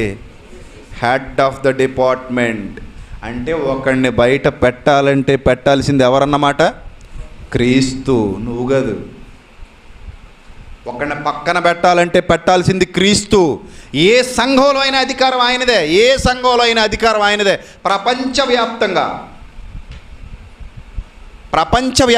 ఏ సంఘంలో అయినా అధికారం ఆయనదే. ఇప్పుడు సార్వత్రిక సంఘము, ఈ సార్వత్రిక సంఘానికి ఎవడో గాలిగాడి హెడ్? ఎవడండి హెడ్? ఎవడు హెడ్ కాదు. సార్వత్రిక సంఘం అంటే ప్రపంచవ్యాప్తంగా ఉన్న పరిశుద్ధుల సంఘం. ఆ పరిశుద్ధుల సంఘానికి నాయకుడు పరిశుద్ధుడైన క్రీస్తు. అది పరిశుద్ధుల సంఘం. పరిశుద్ధుల సంఘానికి నాయకుడు పరిశుద్ధుడైన క్రీస్తు. మరి పరిశుద్ధుడైన క్రీస్తు క్రింద ఏ మానవుడు లేడు, కేవలం వాక్యమే ఉంది. ఏ మానవుడు లేడండి, వాక్యమే ఉంది. ఏ మానవుడైనా ఏ సంఘమైనా వాక్యానుసారమైన ఆ గొడుగు కింద ఉండే సమస్తాన్ని ఆలోచన చేయాలి. వాక్యం అనే గొడుగు కింద అందరూ ఉండాలి. వాక్యం అనే గొడుగు కింద అందరూ ఉండి నిర్ణయాలు తీసుకోవాలి. ఆ వాక్యానుసారమైన నిర్ణయాలు, వాక్యానుసారమైన ఆలోచనలు, వాక్యానుసారమైన జీవితం, వాక్యానుసారమైన ప్రవర్తన అది ఎక్కడైనా ఉండొచ్చు, ఏ దేశంలో అయినా ఉండొచ్చు. అర్థమవుతుందా? ఇప్పుడు సంఘంలో ఎవడో ఒకడు తప్పు చేశాడు, ఆడి సేవకుడైనా కానివ్వండి, విశ్వాస అయినా కానివ్వండి. సంఘంలో ఎవరో ఒకరు తప్పు చేస్తే సేవకుడైనా విశ్వాస అయినా సంఘం 2 ముక్కలైపోవడానికి అవకాశం ఉందా? ఉందా? లేదండి. తప్పు చేసినోడు బయటికి వెళ్ళాలి తప్ప సంఘం ముక్కలవ్వడానికి వీలు లేదండి. సంఘం ఎప్పుడూ ఒక్కటే. సంఘం ఎప్పుడూ దేవునిదే. సంఘం ఎప్పుడూ క్రీస్తుదే. తప్పు చేసినోడిని లెక్క సంఘం అంతా అడగాలి. ఒకవేళ వాడు వినలేదనుకోండి, నీ దారి నువ్వు చూసుకో. వాడు వెనక ఇంకో 10 మంది పోయారు అనుకోండి, పోండి, మీరు వాక్యానికా విలువనిచ్చేది వ్యక్తికా అని అడగాలి. వాక్యానికే అన్నప్పుడు అందరూ ఒకచోటే ఉండాలి. వాక్యానికే అన్నప్పుడు అందరూ ఒకచోటే ఉండాలి. లేదు వాక్యానికి అది వ్యక్తికి అన్నోడు వాడు ఏమైపోతాడు? వేరైపోతాడు. వ్యక్తి తప్పుల్ని సమర్థిస్తాడు, వ్యక్తి చేసే పాపాలని కూడా సమర్థిస్తాడు. వాడికి ఆ వ్యక్తే కావాలి, వాక్యం వద్దు. వాడికి ఆ వ్యక్తి కావాలి తప్ప వాక్యం వద్దు. వాళ్ళండి వేరైపోయిన వాళ్ళు. వాక్యాన్ని విడిచిపెట్టిన వాడు దేవుని నుండి వేరైన వాడు తప్ప వాక్యానుసారంగా ఉన్నవాడు దేవుని నుండి వేరైన వాడు కాడు. ఇప్పుడు ఎలా మారిపోయిందంటే, సంఘం ఉంది, కొరింథు సంఘం ఉంది. కొరింథు సంఘంలో అందరూ ఒకే ప్రాంతం, అది ఒకే ప్రాంతంలో ఒకే చోట వాక్యం వినబడుతుంది. ఈ వాక్యం వినబడుతున్న సంఘానికి క్రీస్తు నాయకుడు, వాక్యం చట్టం. కానీ సంఘంలో సుప్రీం పవర్ ఒకటి ఉంది, తెలుసా మీకు? దేవుడు సంఘంలో ఒక సుప్రీం పవర్ని నియమించాడు. ఆ పవర్ ఎవరో తెలుసా? పరిశుద్ధాత్ముడు. ఆయన రాజు అయితే ఈయన మంత్రి, అలా చెప్పుకోవచ్చు. అలాంటి ఒక గొప్ప పవరే ఎవరిది? పరిశుద్ధాత్ముడిది. నా యొద్ద వినిన సంగతులే ఆయన మీకు బోధించాను. ఇప్పుడు మనుషులు ఉన్నారు కదండి. ఇప్పుడు బలభద్రపురంలో క్రీస్తు సంఘం ఉంది, మాది, మేము ప్రారంభించిన క్రీస్తు సంఘం ఉంది. అప్పటి వరకు బలభద్రపురంలో అసలు క్రైస్ట్ చర్చే లేదు, ఒక్కటే క్రీస్తు సంఘం. మొట్టమొదట బలభద్రపురంలో ఉన్న అన్నీ సాతాను సంబంధులుగా, అప్పటి వరకు అన్నీ సాతాను సంబంధులుగా, సాతాను సంఘాలుగా, వాక్య విరుద్ధమైన భావాలతో బ్రతుకుతూ ఉండగా మొట్టమొదటిసారిగా సత్యాన్ని ప్రకటిస్తూ ఆత్మ సహాయంతో, ఆత్మానుసారమైన ఆలోచనలతో క్రీస్తు సంఘం, క్రైస్ట్ చర్చ్ మొట్టమొదట బలభద్రపురంలో ప్రారంభించడం జరిగింది సుమారు 2009లో. అయితే అప్పటి వరకు మా ఊరి చరిత్రలో, మా ప్రాంత చరిత్రలో ఎక్కడ సత్యము లేదు, సత్యాన్ని ప్రకటించే సంఘము లేదు. మొట్టమొదటిసారిగా సత్యాన్ని ప్రకటించడానికి సంఘాన్ని స్థాపించాం. ఎవరి వలన స్థాపించబడింది అది? ఎవరి వలన? మీకు ఒక రెఫరెన్స్ చూపించాలండి ఈ టైంలో. అసలు అది ఎలా స్థాపించబడిందో బలభద్రపురంలో సంఘము అని మీరు ఆలోచిస్తే, ఈవెన్ మీ ఇక్కడైనా సరే, ఎక్కడైనా సరే, అది సత్యాన్ని అనుసరించేదైతే అది ఎలా, ఎవరి వలన జరుగుతుందో, ఆ కార్యం ఎవరి వలన జరుగుతుందో అపోస్తలుల కార్యాలు 2వ అధ్యాయము. అపోస్తలుల కార్యాలు 2వ అధ్యాయము 46వ వచనం. మరియు వారు ఏకమనస్కులై ప్రతిదినము దేవాలయములో తప్పక కూడుకొనుచు, ఇంటింటా రొట్టె విరుచుచు, దేవుని స్తుతించుచు, ప్రజలందరి వలన దయ పొందిన వారై ఆనందముతోనూ నిష్కపటమైన హృదయముతోనూ ఆహారము పుచ్చుకొనుచుండిరి. మరియు ప్రభువు రక్షణ పొందుచున్న వారిని అనుదినము వారితో చేర్చుచుండెను అన్నాడండి. ఎవరిని రక్షణ పొందుచున్న వారంటే? మారు మనసు పొంది. ఈ సంఘం ద్వారా వాక్యం ప్రకటింపబడుతుంది. సంఘం ద్వారా వాక్యం ప్రకటింపబడుతున్నప్పుడు ఎవడో వాక్యం వింటాడు, వాడు మారు మనసు పొందుతాడు, రక్షణ పొందుతాడు. ఇప్పుడు బలభద్రపురంలో నేను ఎంతోమందికి బాప్తిస్మాలు ఇచ్చాను. ఇంచుమించు ఈ సంవత్సరంలోనే ఒక 200 పైనే బాప్తిస్మాలు ఇచ్చి ఉంటాను. ఒక 200 మందికి పైనే, తక్కువ కాదు, ఇంకా ఎక్కువే ఉంటుంది మేబీ. ఇప్పుడు వాళ్ళందరినీ సంఘముల్లో సభ్యులుగా చేర్చింది నేనా, ప్రభువా? బైబిల్ ఏం చెప్తుందో చెప్పాలి. నేను చేర్చానా, ప్రభు చేర్చాడా? నేను చేర్చలేదండి, నా వల్ల అయిందేం కాదు ఇది. వాక్యం ప్రకటించడం వరకు నేను ప్రకటించగలను, కానీ మనిషిని మార్చడం నా వల్ల అయ్యేదా? వాక్యం వల్ల అవుతుందా? వాక్యం వల్లే అవుతుందండి. ఏదో కల్పనా కథలు చెప్పి, అబద్ధాలు చెప్పి, అవి తగ్గిపోతాయి, ఇవి తగ్గిపోతాయి, నా దగ్గర రండి అంటే అది వేరు, వాడు అసలు విశ్వాసే కాదు. అలాగే ఎంతమందినైనా కూడబెట్టవచ్చు, అది పెద్ద కష్టం కాదు.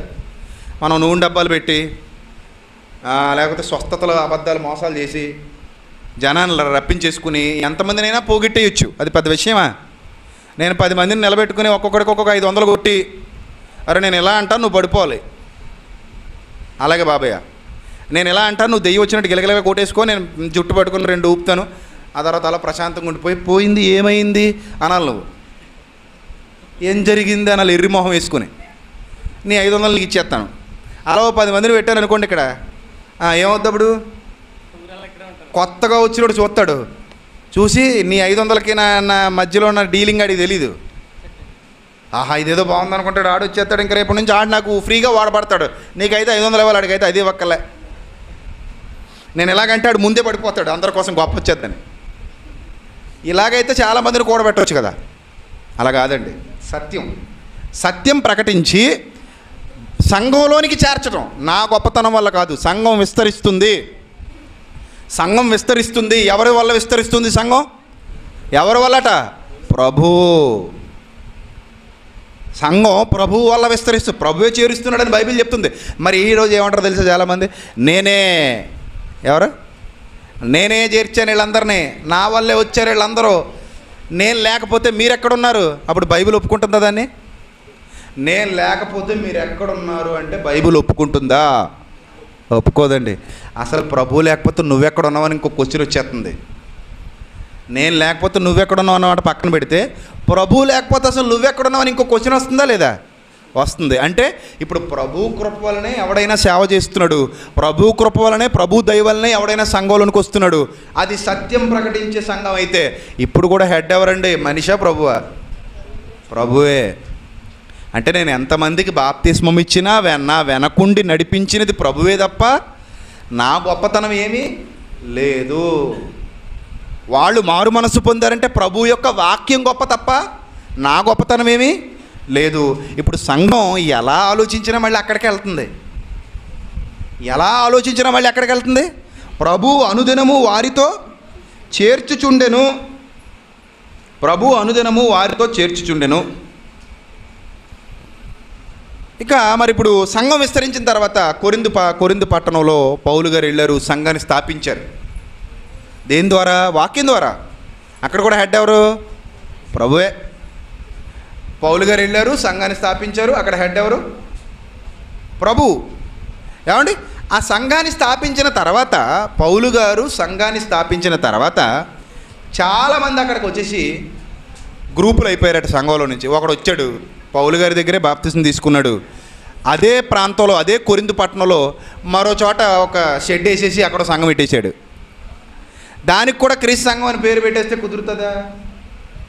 నేను పౌలు వాడను, తర్వాత నేను అపోల్లో వాడను, ఆ తర్వాత ఇంకొకడు నేను కేఫా వాడను, ఇంకొకడు వచ్చి మళ్ళీ ఏమంటున్నాడట, నేను క్రీస్తు వాడను. ఇప్పుడు కొరింథు పట్టణంలో ఎన్ని క్రీస్తు సంఘాలు ఉన్నాయి, ఎన్ని క్రైస్ట్ చర్చిలు ఉన్నాయంటే ఏమని చెప్పాలి మీరు?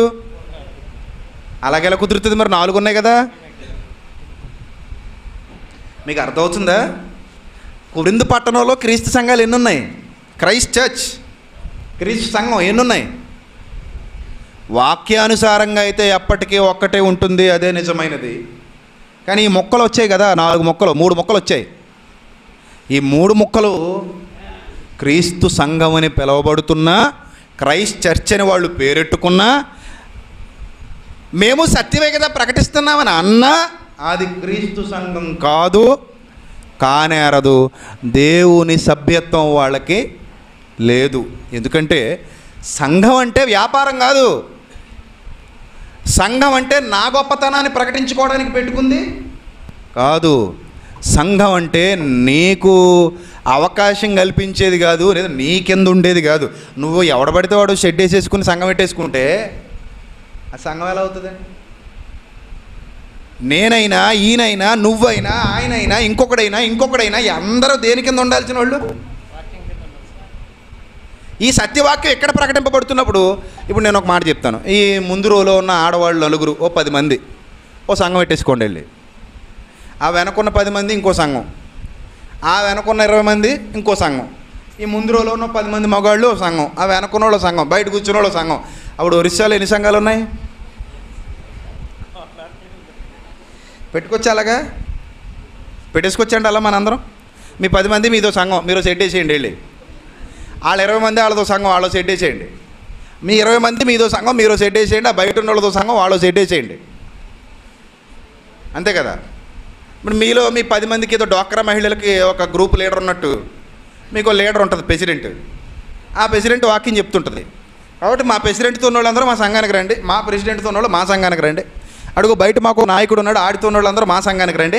మొత్తం మీద ఈ సంఘాలన్నీ ఎవడే ఆడియే. గొట్టం గోవింద ఇది ఒకటి, సుట్టం సుబ్బరాజు ఒకటి, అలా ఒక్కొక్కడికి ఒక్కొక్క సంఘం పెట్టేద్దాం. ఎవడదాడి పక్కన పెట్టేద్దాం. బాగుందా? ఎవడ కానుకలు పెట్టి ఆడిదే. అబ్బా భలే ఉంటుంది కదండి సంఘాలు. ఇదేనండి సంఘం అంటే. అంటే ఒక ప్రాంతంలో ఉన్న మీరందరూ, కొరింథు పట్టణంలో ఉన్న వాళ్ళందరూ ఒకే సంఘం కింద బ్రతుకుతున్నారా, లేకపోతే వీళ్ళు ఇంకో సంఘం పెట్టేసుకున్నారా? చూసారండి, చాలామంది అంటారు పలానోడు చర్చి కట్టాడు చూడండి ఎలాగుందో, పలానోడు చర్చి కట్టాడు. ఎవడు కట్టాడండి చర్చి? అసలు చర్చి ఎవడండి కట్టాడు? నాకు అర్థం కాదు. అసలు చర్చి అంటే ఏంటండి? కట్టేదా? చర్చి నువ్వు కట్టేదా, దేవుడు కట్టేదా? చర్చ్ అంటే రాతి కట్టడం కాదయ్యా. ఎవడో ఒకడిని దేవుడు లేపుతాడు. ఆ లేపేది ఎవరో తెలుసా? పరిశుద్ధాత్ముడు. దానికి వాక్యాధారం చూపించమంట. ఏదైనా ఒక ప్రాంతంలో సత్యం లేనప్పుడు ఎవరినో ఒకరిని లేపుతున్నాడంటే లేపేది పరిశుద్ధాత్ముడే. అది ఎలా అంటావేమో చూడు, అదే అపోస్తలుల కార్యాలు 20వ అధ్యాయం. అదే అపోస్తలుల కార్యాలు 20వ అధ్యాయం 28వ వచనం నుంచి చూద్దాం, 27 నుంచి చూద్దాం, 27 నుంచి. అదే అపోస్తలుల కార్యాలు 20వ అధ్యాయం 27 నుంచి. దేవుని సంకల్పమంతయు మీకు తెలుపకుండా నేనేమీ దాచుకొనలేదు. దేవుడు తన స్వరక్తమిచ్చి సంపాదించిన తన సంఘమును అన్నాడు. బాగా వినాలి. దేవుడు తన స్వరక్తమిచ్చి, యేసుక్రీస్తు తన స్వరక్తమిచ్చి సంపాదించిన తన సంఘము. ఎవడైనా ఏ ప్రాంతంలో అయినా, ఏ దేశంలో అయినా, ఏ పల్లెటూరు అయినా, ఏ పట్టణం అయినా సంఘానికి వచ్చాడంటే ఎవరిని బట్టి వచ్చాడండి? ఎవరిని బట్టి వచ్చాడు? ఎవరిని బట్టి చెప్పండి, ఎందుకు తడుక్కుంటారు? ఎవరిని బట్టి వచ్చాడు? క్రీస్తుని బట్టి అండి. క్రీస్తు లేకపోతే సంఘం ఏముంది? గుడ్డు ఏం లేదు. క్రీస్తు లేకపోతే సంఘం ఏముంది? అలాగైతే నువ్వు ఏ సంఘంలో జాయిన్ అయినా పర్లేదు, ఇక్కడికి రావాలని రూల్ లేదు. ఆటో యూనియన్లో జాయిన్ అవ్వచ్చు, అది సంఘమే. బస్ డ్రైవర్ యూనియన్లో జాయిన్ అవ్వచ్చు, అది సంఘమే. ఇంకా చాలా కార్మికులు ఉన్నారు, సంఘాలు ఉన్నాయి, అందులో జాయిన్ అయిపో, ఎందులోనైనా జాయిన్ అయిపోవచ్చు, అది సంఘమే. కానీ అక్కడ ఎవరుండరు? క్రీస్తు ఉండరు. కానీ ఇక్కడ ఎవరున్నారు? క్రీస్తున్నారు. సంఘం ఎక్కడున్నది ఎవరిది? మళ్ళీ ఎక్కడికి వస్తున్నాం మనం? క్రీస్తు దగ్గరికి వస్తాం. ఎవడైనా క్రీస్తు దగ్గరికి రావాలండి. క్రీస్తు లేకుండా ఏమీ లేదండి అసలు. ఏమండి? క్రీస్తు సంఘం తన స్వరక్తమిచ్చి, సంఘం కోసం రక్తం ఇచ్చింది ఎవరండి? ఎవడు గాలిగడి ఇచ్చాడా? ఎవడిచ్చాడండి? సంఘం రక్తం ఇచ్చింది ఎవరండి సంఘం కోసం? క్రీస్తు. ఎవడు కాదు, మనిషి ఎవడు ఇవ్వలేదు. ఇప్పుడు ఒక ప్రాంతం ఉంది, ఈ ప్రాంతంలో సత్యం లేదు.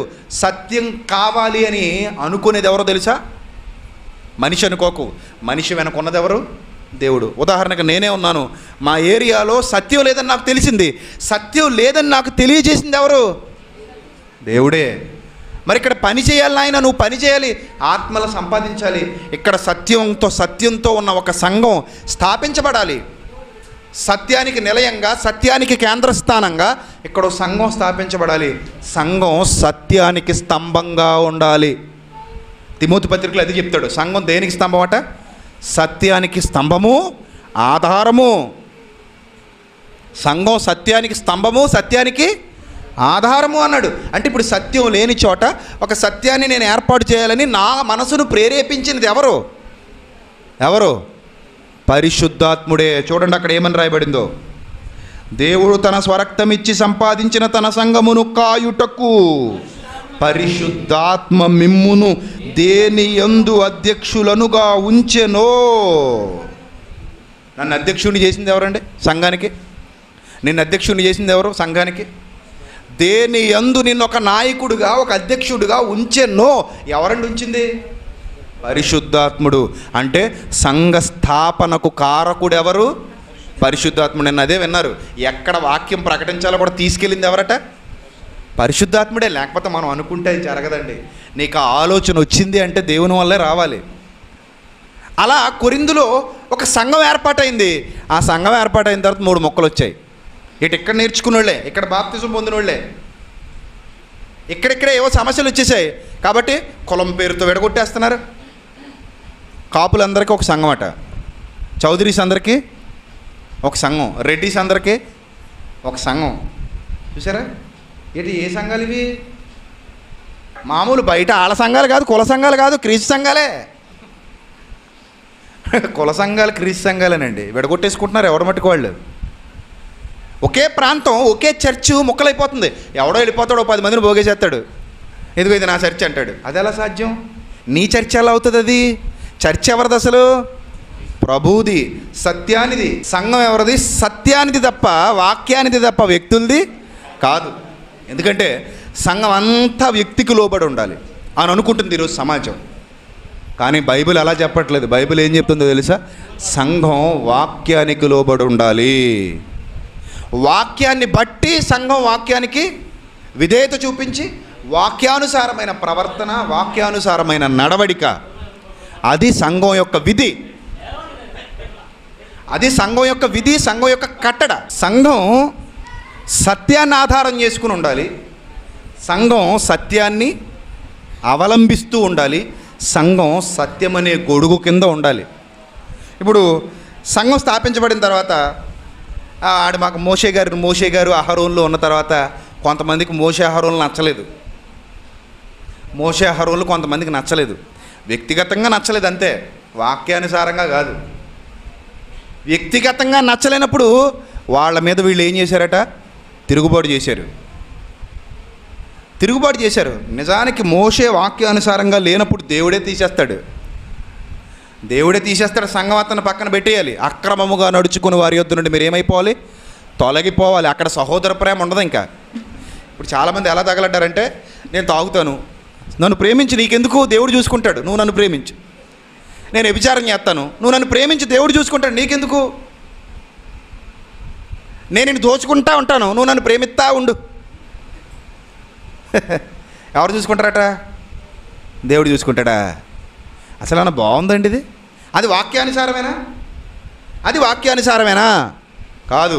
నువ్వు వాక్య విరుద్ధంగా వెళుతున్నప్పుడు సంఘం అంతా కలిసి నేను ఖండించే హక్కుంది, సంఘం అంతా కలిసి నీకు బుద్ధి చెప్పే హక్కుంది. నువ్వు ఏ విధంగా వెళ్తున్నావు? నువ్వు వాక్య విరుద్ధంగా వెళ్తున్నావు. అక్కడ మోషే కానీ అహరోను కానీ వాక్య విరుద్ధంగా లేరు, కానీ కొంతమంది వాళ్ళ మీద తిరుగుబాటు చేశారు. దేవుడే వాళ్ళని ఇమ్మీడియట్గా ఏం చేశాడు? శిక్షించాడు. వాళ్ళని శిక్షించాడు. కాబట్టి ఒక మనిషిని అధ్యక్షుడిగా నియమించింది పరిశుద్ధాత్ముడు. అప్పుడు మీరందరూ అక్కడే అదే సంఘం కింద లోబడి ఉండాలి. అంటే ఒకటే సంఘం. కొరింథులో ఉన్నది ఎన్ని సంఘాలు? ఒకటే సంఘం. ఇప్పుడు ఒరిస్సాలో ఉన్నవి ఎన్ని సంఘాలు? ఒకటే సంఘం అండి. లేదండి 10 మంది ఎవరినో వ్యక్తిని బట్టి బయటకు పోయారంటే, వ్యక్తిని బట్టి సంఘంలోంచి బయటికి పోవడం ఏంటి? బుద్ధి లేకపోతే. వాక్యాన్ని బట్టి చేయండి. ఏదైనా చేస్తే వాక్యాన్ని బట్టి చేయండి, వ్యక్తిని బట్టి కాదు. అలా కాదు, నువ్వు పలానా సంస్థ కింద ఉండడానికి ఇష్టపడట్లేదు, నువ్వు పలానా వ్యక్తి కింద ఉండడానికి ఇష్టపడట్లేదు అంటే, సరే పలానా వ్యక్తి కింద నేను ఉంటాను. అది చచ్చాక ఎవరితో ఉండమంటావు? నువ్వే చెప్పు నాకు. ఎవడో వ్యక్తి కింద నన్ను ఉండమంటావు, నేను ఉంటాను. ఆడి చచ్చాక ఎవరితో ఉండమంటావు? క్రీస్తుకు చావు లేదు కనుక నేను ఎప్పుడు ఎవరితో ఉండాలి? క్రీస్తుతో ఉండాలి. వాక్యంలో మార్పు లేదు కనుక నేను ఎప్పుడు ఎవరితో ఉండాలి? వాక్యంతో ఉండాలి. వ్యక్తితో ఉండడం ఏంటి? ఎవడ బట్టికి వాడు ఒరిస్సాలో అదో క్రైస్ట్ చర్చ్, ఇదో క్రైస్ట్ చర్చ్, నువ్వెవడ అలా పెట్టుకోవడానికి? క్రైస్ట్ చర్చ్ ఎప్పుడు క్రీస్తుదే, అది ఒక్కరిదే, అది వాక్యానిదే.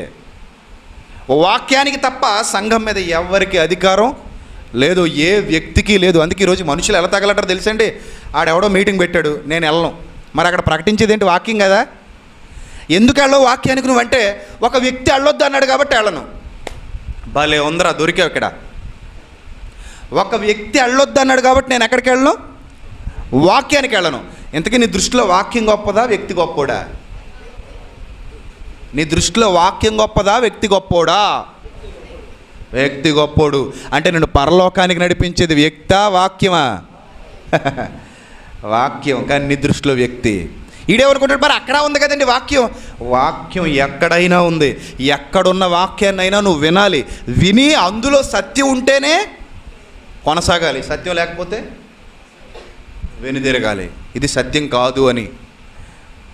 కానీ ఇప్పుడు అలా లేదండి. సత్యం గురించి సత్యం అవన్నీ ఎందుకులేండి? వ్యక్తి మనోడా కాదా? సత్యం అది పక్కనట్టండి. వ్యక్తి మనోడా కాదా? వ్యక్తి మనకు అనుకూలంగా ఉండేవాడా కాదా? మనం ఏ చర్చికి వెళ్తే బాగుంటుంది? కొత్తగా ఎవడో చర్చ్ పెట్టాడట, అక్కడికి వెళ్ళాలా? గతం నుంచి ఏదో ఉంది, అక్కడికి వెళ్ళాలా? ఏం చేస్తే బాగుంటుంది? మనకు అనుకూలంగా ఉన్న చోటకి వెళ్దాం. చూసారా ఎలాంటి దారుణమైన పరిస్థితి వచ్చిందండి. సంఘం ఎవడబడితే ఆడు ఎట్టేసుకుని 4 ఫ్లెక్సీలు కట్టేసుకుని ఊరి మీద పెట్టేసుకోవడానికి కాదు. సంఘం అంటే ఎవడబడతాడు? ఏమైనా కిరాణా కొట్టేటండి ఎవడబడతాడు పెట్టేసుకోవడానికి? కిళ్ళి కొట్ట? అలాగైతే ఊరికి ఎన్ని సంఘాలు ఉంటాయి తెలుసా? 30-40 ఉంటాయి.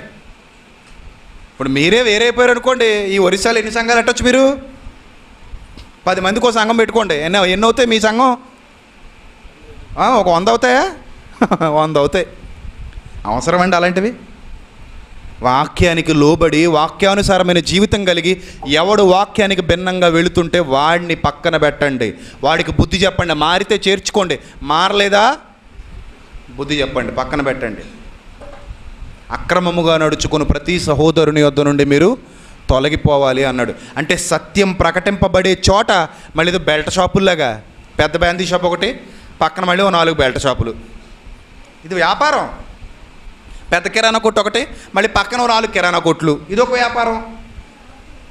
అసలు ఒక ప్రాంతంలో సత్యం ప్రకటింపబడేటప్పుడు సంఘంతో పనే ఉంది. మనుష్యులందరూ ఎక్కడికి వెళ్ళాలి?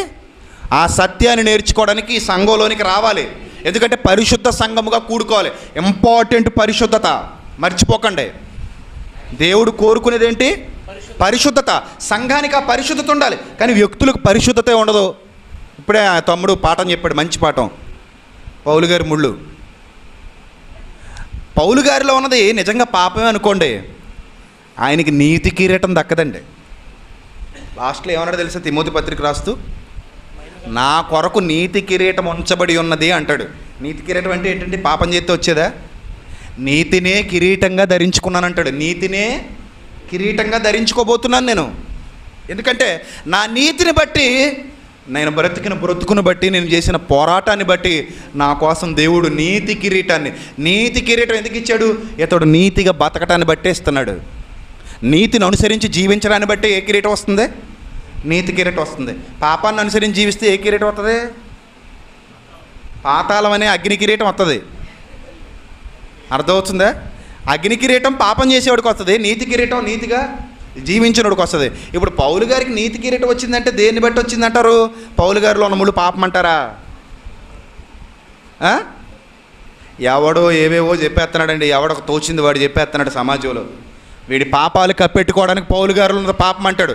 అందుకే సిగ్గుపడకుండా ఒప్పేసుకుంటాడు. ఏమని తెలుసా? నాలో ఎన్నో పాపాలు ఉన్నాయి, మీకు ఎందుకురా అంటాడు. నాలో ఎన్నో పాపాలు ఉన్నాయి, మీకెందుకురా? అప్పుడు నీ వాక్యం మాకెందుకురా దరిద్రుడా? నీలో ఎన్నో పాపాలు ఉంటే నీ వాక్యం మాకెందుకురా? ఇప్పుడు ఒక బురదలో ముంచిన గ్లాస్ తెచ్చి మినరల్ వాటర్ పోసి ఇచ్చాను అనుకో, తాగుతా? బురదలో ముంచిన గ్లాస్ తెచ్చి అందులో నేను పోసిన వాటర్ ఏంటి? Mineral water. తాగుతావా? ఎంతమంది ఉన్నారు చెప్పండి తాగడానికి రెడీగా? ఎవడ తాగడు. నాలో పాపం ఉన్నప్పుడు నీలో నుంచి మంచి మాటలు ఎక్కడొస్తాయి? ఇంకా ఇప్పుడు వాక్యం ప్రకటించేది ఎందుకండి? మనిషిని పాపం నుంచి పరిశుద్ధతలోకి తీసుకురావడానికైనా, అంతేనా? మనిషిని పాపం నుంచి పరిశుద్ధతలోకి తీసుకురావడానికైనా వాక్యం ప్రకటించేది. మరి ఇప్పుడు నీలోనే కుళ్ళంతా పెట్టుకుని ఆయన పరిశుద్ధతలోకి వెళ్ళమంటాడు, వెళ్తాడా? ఓ తాగుబోతాడు రోడ్డు మీద పడిపోయి ఎవరో తాకండి అన్నాడు అనుకో, బాగుంటుందండి? ఆడికి ఉందా అధికారం? చెప్పే అధికారం? ఇప్పుడు ఫుల్గా తాగేసి రోడ్డు మీద దొలుతున్నాడు, రే బుద్ధి ఉందా లేదా తాకండి అని చెప్పానా అన్నాడు అనుకో, ఎవడు వింటాడండి? ఓ దద్రుడు నువ్వు చెప్తున్నావు ఇట్రా పేకల దాకా తాగి అంటావా? అనవా? అంటావా? మరి ఇది అలా లేదా? నాలో పాపాలు కూడా నీకెందుకురా? చంద్రుల్లో మచ్చలు చూస్తారేట్రా? మీరు వెన్నెలు చూడండి రా అంటే భలేగుంది. చంద్రుల్లో మచ్చలున్నా వెన్నెలు వస్తుంది, ఆ మచ్చలను బట్టి వెన్నెలు రాదు. సూర్యుని వెలుగు చంద్రుడి మీద పడుతుంది కాబట్టి వస్తుంది. ఈ పనికి మళ్ళీ లాజిక్లు చెప్పకు. నీవు అనేకులకు మాదిరిగా ఉండాలి అని వాక్యం బోధించింది. పరిశుద్ధాత్మ అధీనంలో ఉండాలి. నువ్వు సంఘం ఎవరి అధీనంలో ఉండాలి? పరిశుద్ధాత్మ. అంటే సంఘానికి అధ్యక్షుల్ని నియమించేది పరిశుద్ధాత్ముడు, నడిపించేది పరిశుద్ధాత్ముడు. అదే నిజమైన సంఘం. సత్యాన్ని అనుసరించి జీవించేదే నిజమైన సంఘం. ఈ సంఘాలు ఎక్కడున్నా ఒకటే, అన్నీ ఒకటేనండి. సత్యం ప్రకటించే సంఘాలన్నీ ఒకటే. కానీ ఈ రోజుల్లో అలా లేవండి.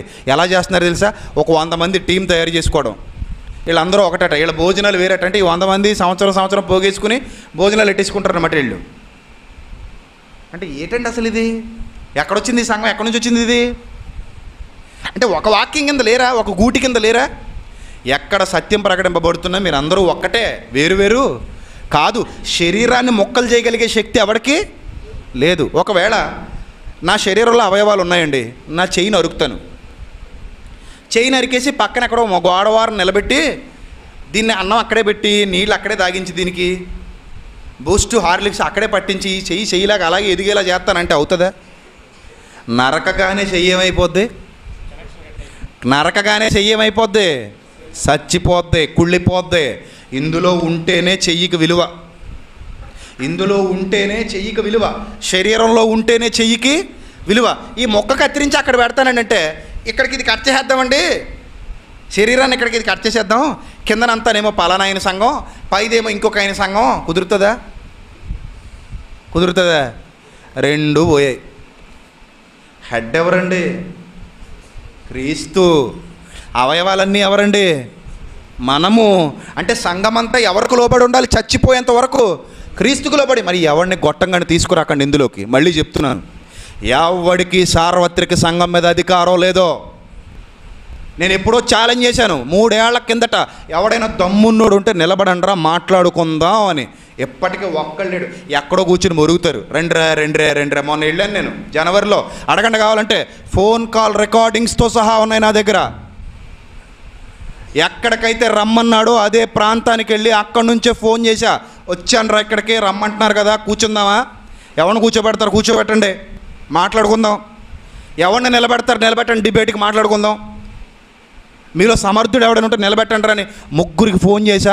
ఒకడికి వాట్సాప్లో మెసేజ్ చేశా. అన్నీ ఉన్నాయి నా దగ్గర. కాదని ఎవడైనా అంటాడే మనమనండి. కాదంటే మొత్తం ఫేస్బుక్లో పెడతాను. యాషాలు వేయకూడదు. ఎలా ఉన్నారంటే ఇప్పుడు దొంగలు, ముందుకొచ్చి ఎవడైనా మాట్లాడుతున్నాడు అనుకోండి, వద్దు బాబు వెనక్కిపో, మేము మౌనంగా ఉంటాం. అది ఆడు పోయాడు అనుకోండి, రండిరా చూసుకుందాం. ఏంటండి ఇది? ఏంటండి విధానం? ఏంటండి ఇది? తప్పుడు విధానంలోకి వెళ్ళిపోతున్నాయండి సంఘాలు. అందుకే మీరు అక్కడికి వెళ్ళొద్దు, ఇక్కడికి వెళ్ళొద్దు. నేనైతే అలాగే అనండి, వెళ్ళండిరా, ఎక్కడికి వెళ్తారు, ఎవడో చెప్తున్నట్టు వెళ్ళండి, రండి, డౌట్స్ అడగండి, క్వశ్చన్స్ అడగండి, మాట్లాడుకుందాం, కూర్చోబెట్టండి. చూసారా? అలాగే ఎప్పుడు ఉండకూడదండి. నువ్వు పలానా చోటకి వెళ్ళొద్దు అన్నావంటే నీకు భయం, నువ్వు వస్తే సత్యం తెలిసిపోద్దని. అదే నాకులేటోడికి అసలు భయం ఉండదు. వెళ్ళండి, వాడు ఏం చెప్తున్నాడు వినరండి. ఒకవేళ అది కరెక్ట్ కాకపోతే నిలబెట్టి కడిగి పడేద్దాం. సంఘం ఎవరబ్బ సొత్తు కాదు, క్రీస్తుది. అదంతా ఒక్కటే. మొక్కలు చేయడానికి ఎవరికి అధికారం లేదు. మీ భోజనాలు మీయ్యా, వాళ్ళ భోజనాలు ఆలవా? మీ వార్షికోత్సవాలు మీయ్యా, ఆడి వార్షికోత్సవాలు ఆడివే. అసలు నీకెక్కడిది ఇదంతా? నువ్వెవడ అసలు సంఘం పెట్టడానికి? నో. సత్యం ప్రకటించే సంఘాలన్నీ ఒక్కటే. క్రీస్తు సంఘము ఒక్కటే, వేరు కాదు. క్రీస్తు సంఘం ఎప్పుడూ ఒక్కటే. కాబట్టి మిమ్మల్ని అందరినీ నేను బ్రతిమాలుకునేది ఏంటంటే, వ్యక్తుల్ని బట్టి దయచేసి వేరు అవ్వకండి. నేను కాదు, ఇంకో పుల్ల ఎక్కడికి వచ్చినా, ఇంకొక ఎల్లయ్య ఎక్కడికి వచ్చినా, వాడు చెప్పే సత్యం అయితే స్వీకరించండి, సత్యం కాకపోతే వదిలేయండి. కానీ అందరూ ఒక్కటిగా ఉండండి. నీ సంఘం నీది, ఆడి సంఘం అనేది తప్పండి. అలా చేయకండి. మీరు అందరూ ఒకే చోట ఉండండి, ఒక్కటిగా ఉండండి. మళ్ళీ ఈ స్థలాల కోసం దరిద్రం కూడా. ఇది ఎవడికో రాసేయాలట. ఎవడికి రాయాలి ఇది? నాకు అర్థం కాదు. ఎవడికో మనిషికి రాయడం పెట్టండి. అసలు ఒక మనిషికి రాస్తే ఏమవుతుందో తెలుసా? అసలు ఆ తర్వాత వాడు వారసుడు ఎవడైతే వాడు వాడుకుంటాడు దాన్ని. కానీ ఇది వాడి కష్టమా? ఎంతోమంది పిల్లల కష్టం. ఈ మధ్య ఇదొక మొదలెట్టారు, మాకు రాసేయండి, మాకు. ఎవడకి రాసేయాలి అసలు? ఎందుకు రాయాలి అసలు? నేను ఇలాగే అడిగాను, ఎందుకురా రాయాలి మీకు? మీరు చేసే శరీర సంబంధమైన వ్యభిచారపు కార్యక్రమాలకే తోడ్పాటు ఇవ్వటానికా? మీరు చేసే నీచమైన కార్యక్రమాలకే బెయిల్ కోసం డబ్బులు ఇవ్వడానికా? మిమ్మల్ని ఎవరైనా తీసుకెళ్ళి లోపలేసేస్తే మా డబ్బులు గడిచిపెట్టి బెయిల్ తెచ్చుకోవడానికా? ఎందుకురా రాయాలి మీకు, దౌర్భాగ్యులారా? సంఘం మీ అబ్బ సొత్తు కాదు, మీ బాబు సొత్తు కాదు. సంఘం క్రీస్తుది. సంఘం మీద సహవాసం పరిశుద్ధాత్ముడిది, చట్టం వాక్యం. ఈ మూడే సంఘంలో పవర్స్. వాక్యం అనగా క్రీస్తు, పరిశుద్ధాత్ముడు, అంతే. ఎవరైనా ఆ కట్టుబాటుకు లోబడాల్సిందే. నేను కొంతకాలం ఉంటాను, చచ్చిపోతానండి, తర్వాత సంఘం మాత్రం ఉంటుందండి, ఎక్కడికే పోదు. సంఘం నేర్చుకున్న వాక్యం ఉంటుంది. ఎవరో ఒకరిని దేవుడు మళ్ళీ లేపుతాడు. అదే సంఘంలో మళ్ళీ వీళ్ళ సగం మంది ఒక చోట, సగం మంది ఇంకో చోట. నో, అది లోక సంబంధమైన వ్యాపారాలకు ఉపయోగపడుతుంది తప్ప దేవుని కార్యాలకు ఉపయోగపడదు. వ్యాపారాలకు ఉపయోగపడుద్ది. అంబానీ గారు చచ్చిపోయారు, కొడుకులు ఇద్దరు వ్యాపారాలు పనిచేసుకున్నారు. ఇప్పుడు అంబానీ వ్యాపారం ఒక కొడుకుది కొంత, మరో కొడుకుది మరి కొంత. ముఖేష్ అంబానీ, అనిల్ అంబానీ. మనం అంతేనా? మనదే వ్యాపారమేనా? మన దగ్గర నుంచి వెళ్ళిపోయి ఒకడు ఇక్కడే బాప్తిజం పొంది ఇక్కడే నేర్చుకుని ఒకడు బయటికి వెళ్ళిపోయి ఆడు 10 మందిని పోగేసుకుని ఆడు పెట్టేసుకొచ్చా. ఇప్పుడు ఆడు అంటాడు కదా, మరి 10 మంది నీ దగ్గర వాళ్ళు కాదు కదా, నేను కొత్త వాళ్ళని సంపాదించి ఇక్కడ ఎట్టాను కదా అని అనొచ్చు. ఇప్పుడు కొత్త వాళ్ళు సంపాదిస్తే నీదా సంఘం? అసలు సంఘం అనుదినము వారితో చేర్చుచుండెనా అని ఉందా బైబిల్లో? అపొస్తలుల కార్యాల్లో ఎవడికాడో కిళ్ళి కొట్టెట్టేసుకొని అని ఉందా? చెప్పండి. అనుదినము సంఘము వారితో చేర్చుచుండెను. ఇప్పుడు మీలో ఎవడైనా బయటికి వెళ్ళి 10 మందికి వాక్యం చెప్పాడు అనుకోండి, తమ్ముడు కాకుండా మీలో ఎవడో బయటికి వెళ్ళి 10 మందికి వాక్యం చెప్పాడు, 10 మంది మారు మనసు పొందారు. ఎక్కడ తీసుకురావాలి మీరు? ఎక్కడికే తీసుకురావాలి, ఎందుకంటే మన అందరిదే ఒకటే సంఘం. అంతేగాని 10 మంది కొత్తగా చెప్పాను కాబట్టి ఈ 10 మందితో ఇంకో షెడ్ వేసేస్తే బాగుంటుంది అనుకుంటే ఆ 10 మంది ఇంకో 10 షెడ్లు వేస్తే బాగానే ఉంది. నువ్వు వెళ్ళి 10 మందికి వాకింగ్ చెప్పావు, ఓ షెడ్ వేసావు. ఇప్పుడు నీ దగ్గర 10 మంది బయటికి వెళ్ళి ఇంకో 10 మందికి వాకింగ్ చెప్పాలి, ఇంకో 10 షెడ్లు ఎత్తే అప్పుడు ఎన్ని అయినాయి సంఘాలు? ఇది ఒకటే. నువ్వు వెళ్ళెట్టిన కిల్లి కొట్టి ఇంకొకటి, అక్కడ నుంచి వెళ్ళెట్టిన కిల్లి కొట్లు ఇంకో 10 ఒకటి, మొత్తం ఎన్ని సంఘాలు అవుతున్నాయి ఇప్పుడు? 12 సంఘాలా? ఇదేటండి అసలు? ఒక ప్రాంతంలో అందరూ కూడుకోవడానికి అవకాశం ఉన్నప్పుడు అందరూ కూడుకోండి. ఇప్పుడు ఇంకో ప్రాంతానికి వెళ్ళావు అనుకో, అక్కడ కూడా మీ వాళ్ళే ఉన్నారనుకో, అక్కడ కూడుకో. ఇప్పుడు నేను సంఘంలోనే ఉన్నాను, నేను ఎక్కడికే పోలే, ఇక్కడికి వచ్చినా నేను ఎక్కడున్నాను? ఇది నా సంఘమే. ఎలా అండి ఇది నా సంఘం? ఇందులో నేను సభ్యుడినా కదా? ఈ సంఘంలో నేను సభ్యుడినా? మీరు కాదని అనగలరా? నేను సభ్యుడినేనండి. ఎందుకంటే మనం అందరము క్రీస్తు రక్తంలో కడగబడిన వారు. నేను నా సంఘంలో ఉన్నానండి. ఇప్పుడు నేనేం బయటకు వెళ్ళలేదు. నేను ఒకవేళ మా ప్రాంతానికి వెళ్ళిపోయాను అనుకోండి, బలభద్రపురానికి, అక్కడ కూడా నేను నా సంఘంలోనే ఉన్నాను. మండపేటలో వాక్యం ప్రకటిస్తున్నాను అనుకోండి, అక్కడ నేను నా సంఘంలోనే ఉన్నాను. మరో చోట సభలకు వెళ్ళి వాక్యం ప్రకటిస్తున్నాను అనుకోండి, అక్కడ నా సంఘంలోనే ఉన్నాను. నేను ఎక్కడికి వెళ్ళినా సంఘం నా తండ్రిది, నా ప్రభువుది, నా పరిశుద్ధాత్ముడిది.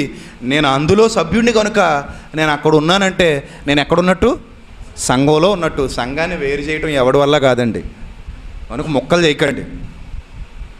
డబ్బుల కోసం, వ్యాపారాల కోసం, గొప్పతనం కోసం, అబ్బో నేను ఎక్కడికి వెళ్ళి అక్కడ కూర్చుంటే నాకు ఇది అయిపోద్దేమో, నేను పెద్ద హీరోని, నన్ను మించినోడు ఎవడు ఉండడు, నా కింద 10 మంది ఉండాలి, ఇలాంటి భావాలు పెట్టుకోకండి. మనం ఎంత తగ్గించుకుంటే దేవుడు మనల్ని అంతా హెచ్చిస్తాడు.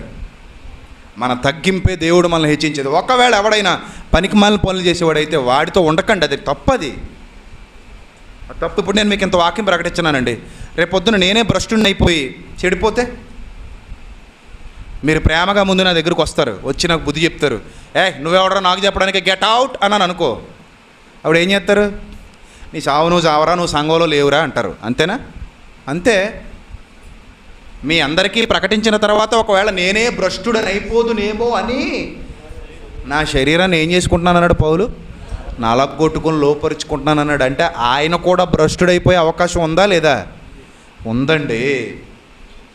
కాబట్టి ఇక్కడ పెద్ద చిన్న గొప్ప భేద ఎవరో లేరండి. పలానోడు వచ్చాడు కదా, పలానోడే కదా వాక్యం చెప్పాడంటే అది కాదు. వాక్యం గొప్పది. సంఘం వాక్యానుసారమైంది అయితే ఇక దాన్ని ఎవడో కదపడానికి వీలు లేదు. ఒకవేళ సంఘంలో ఎవడైనా తప్పు చేస్తే సంఘం అంతా కలిసి వాళ్ళకి బుద్ధి చెప్పాలి. అది వాక్యాన్ని అనుసరించే. అలా మీరందరూ ఏకంగా ఉండాలి, మీరందరూ ఒక్కటిగా ఉండాలి. ఎప్పటికీ క్రీస్తు సంఘంగా మీరు క్రీస్తుని గణపరిచే పిల్లలుగా ఉండాలి తప్ప వ్యక్తుల్ని గణపరచకూడదు, వ్యక్తుల కోసం వేరైపోకూడదు. ఎవడదో సార్వత్రిక సంఘం అందులో ఉంటేనే పరలోకం అని అనకూడదు. వేరైపోయినోడికే పరలోకం లేదు. ఎందుకంటే నువ్వు వాక్యాన్ని వదిలేసి వ్యక్తిని పట్టుకున్నావు. నీకు లేదు అసలు పరలోకం, ఎవడికో లేదని చెప్తావేటి? నీకు లేదు అసలు పరలోకం. నువ్వు వాక్యానికి కాదు విలువనిచ్చేది, వ్యక్తికి ఇస్తున్నావు.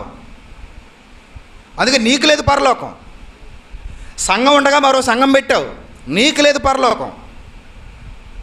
ఈ సంఘంలోనికి జనాన్ని చేర్చడం మానేసి మరో చోటకి వెళ్ళిపోయి నేను ఇంకో సంఘం కట్టేసుకున్నాను, అందరూ ఇందులోకి వచ్చేయండి అంటున్నావు, నీకు లేదు పరలోకం. ఇక్కడే బాప్తిజం పొంది, ఇక్కడే వాక్యం నేర్చుకుని, ఎక్కడి నుంచి వెళ్ళి ఇంకో చోట పెట్టేసి ఎవరినో ఎక్కడి నుంచో గొట్టంగా రప్పించేసుకుని ఆడెవడో మనిషిని పంపిస్తే మనిషిని బట్టి సంఘాలంటే క్రీస్తు ఏమైపోయాడు, పరిశుద్ధాత్ముడు ఏమైపోయాడు, వాక్యం ఏమైపోయింది? తప్పు జరుగుతుంది. అలా వద్దు ప్రియులారా.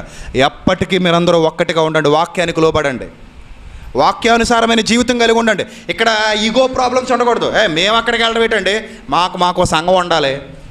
ఓహో అంత పొగరా?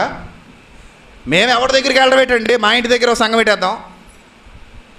మేము ఎక్కడికో వెళ్ళడం ఏంటండి, ఇక్కడే ఒక సంఘం పెట్టేస్తాను. నాకు 10 మంది వస్తారు, భోజనాలు ఎట్టేస్తే అలా పెరుగుతూ ఉంటారు. కోడిని కుక్కనే కోసేసి సంవత్సరం అంతా కానుకలు పోగేసి తినేయండి రా, మొత్తం తినేయండి, ఇంకెంతకాలం తినేయండి. అదేనండి సంఘం అంటే, తినేయడానికి ఆ సంఘం. ఈ మధ్య చాలామంది ఇలాగే తగలట్టారండి. కానుకలు పోగేసేయడం, పంది పిల్లలు తినడం, తినేయడం, భోజనాలు పెట్టేసుకుని. ఇదేం జీవితం? అదే సువార్త ఏం చేయరా? ఇంకా సంవత్సర సేవలో మొత్తం ఆరిపేస్తారా ఇందు భోజనాల పేరిట? మళ్ళీ దానికి కూడా ఎవరిని వెళ్ళడు, వీళ్ళే మనకు వచ్చే 10 మందే మనకు ఎవడైతే అనుకూలంగా, అంటే ఇది నా సంఘం అన్నట్టు. అబ్బా ఏం చేసావయ్యా ప్రేమ విందు.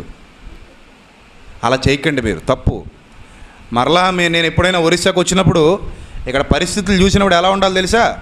క్రైస్ట్ చర్చ్ అంటే వ్యక్తిని బట్టి ఉండకూడదు. దేని బట్టి ఉండాలి? వాక్యాన్ని బట్టి ఉండాలి. నిజంగా మీరు వాక్యానికి విధేయులైతే నేను చెప్పిన మాటల్లో తప్పే ఉంది చెప్పండి ముందు. ఇంతసేపు వాక్యం ప్రకటించ చచ్చేంత వరకు నిలబడతాను దీని మీదే. ఎవరినైనా పంపిస్తే పంపమన్నాడు, కూర్చోబెట్టి మాట్లాడుకుందాం ఇదే ఒరిస్సాలో. అవసరమైతే పని కట్టుకు మళ్ళీ వస్తాను ఇక్కడికి ఇదే అంశం మీద. ఎవడదరా సార్వత్రిక సంఘం అంటే రండి మాట్లాడుకుందాం. నీది కాదు, నీ అబ్బదే కాదు సార్వత్రిక సంఘం, ప్రభుది సంఘం. ఎక్కడుంటే అక్కడ ప్రభువు ఉన్నారు. పరిశుద్ధాత్మ సహవాసంలో ఉన్న ప్రతి సంఘం, సత్యానికి స్తంభంగా ఉన్న ప్రతి సంఘం క్రీస్తు సంఘమే. అక్కడే అందరూ ఉండాలి, కలిసికట్టుగా ఉండాలి. నేను ఇంకో చోటకి వెళ్ళిపోతాను, ఇంకోటి ఎట్టేసుకుంటాను, నా దగ్గర బైబిల్ ఉంది కదా, నాకు కొనుక్కోవడానికి మైక్ ఉంది కదా, ఒక చిన్న యాంప్లిఫైర్ ఉంది కదా, చిన్న రేగి సెట్ వేసాను కదా అంటే కుదరదు. అక్కడ ఎవరు ఉండరు? పరిశుద్ధాత్ముడు ఉండడు. నేను అధ్యక్షుడిగా నియమించాడు పరిశుద్ధాత్ముడు. నీకు సత్యం ఉందా నీ దగ్గర? నువ్వు ఎప్పటికీ కాపీ గడివే కదా, మళ్ళీ ఇక్కడ నేర్చుకుంటే కాపీ కొట్టి అక్కడ ఆడాలి. ఆ మాత్రం దానికి నువ్వెందుకు అక్కడ వాళ్ళని పాడు చేయటం?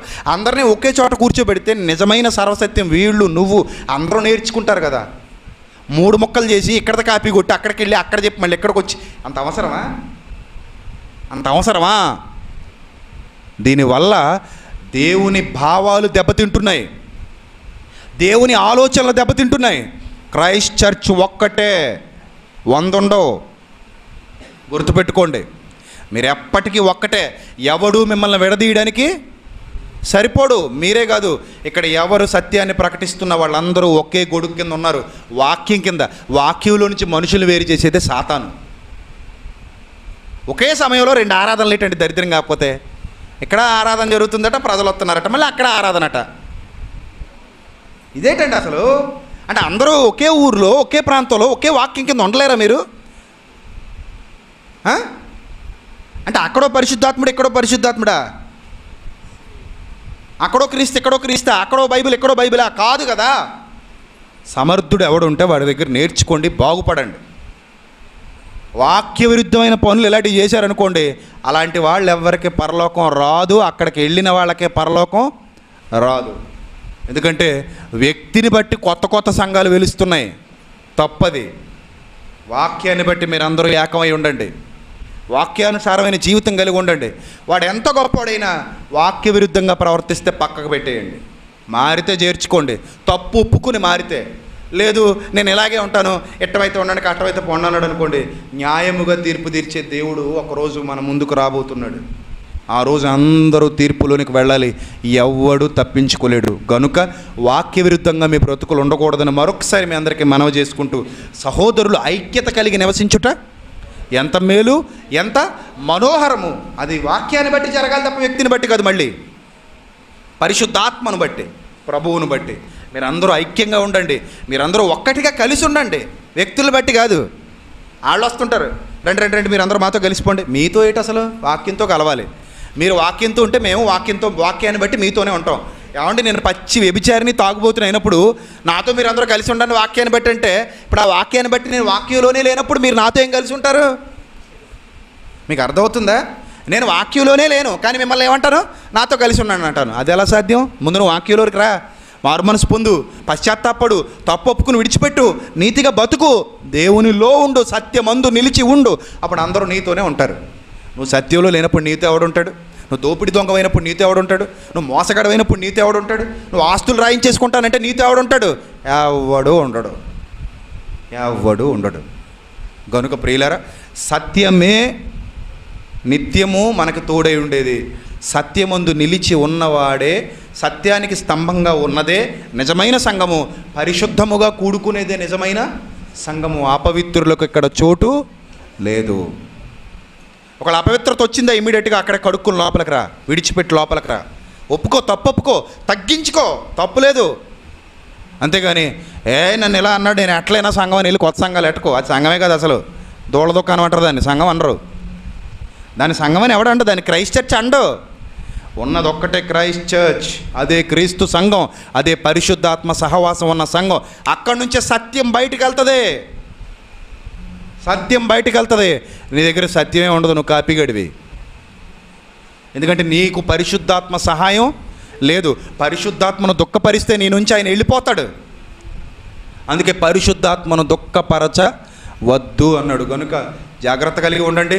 మనుషులకి విలువనివ్వకండి, వాక్యానికి విలువనివ్వండి. అట్టి ధన్యతలో మీరు మీ కుటుంబాలు ఉండి మిమ్మల్ని మీరు తగ్గించుకుని దేవునికి లోబడాలని, మిమ్మల్ని మీరు తగ్గించుకుని దేవుని హెచ్చించాలని, మీరందరూ ఏకంగా ఉండి మీ ఈగోలు పక్కన పెట్టి ఒక్కటే వాక్యం కింద లోబడి బతకాలని మరొకసారి మీ అందరికీ హెచ్చరిక చేస్తూ నా మాటలు ముగిస్తున్నాను. తలలు వంచండి, ప్రార్థన చేసుకుందాం.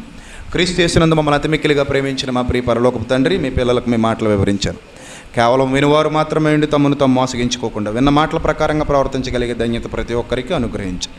మీ కృపలో భద్రపరచండి, మీ కృప బాహుళ్యం చొప్పున కనికరించండి తండ్రి. మీ ఆత్మ సహాయము, మీ ఆత్మ సహవాసము మీ పిల్లలకు మెండుగా దయచేసి వారు ఎన్నడూ ప్రభువా మీకు లోబడే పిల్లలుగా ఉండునట్లు తప్ప తండ్రి మనుషులకు లోబడే వారుగా ఉండకుండానట్లు సహాయం చేయమని, అందరూ వాక్యాన్ని బట్టి ముందుకు అడుగు వేయడానికి సహాయం చేయమని, ప్రతి ఒక్కరూ వాక్యమని గొడుగు కింద జీవించడానికి సహాయం చేయమని క్రీస్తునామని ప్రార్థన అడిగి వేడుకొనిచున్నాం మా కన్న తండ్రి.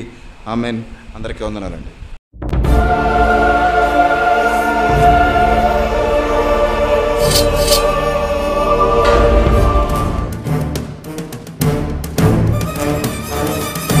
ఆది నీవే, అంతం నీవే, ప్రభవం నీవే, ప్రళయం నీవే, అల్ఫయు నీవే, ఓమెఘయు నీవే, విలయం నీవే, స్థిర నిలయం నీవే. గగనం భువనం సకలం నీవే, జగతిని నడిపే జ్యోతివి నీవే. సమరం అమరం సర్వము నీవే, అన్ని నామాలు ప్రణమిల్లే సర్వోన్నత నామం నీవే, సర్వోన్నత నామం నీవే.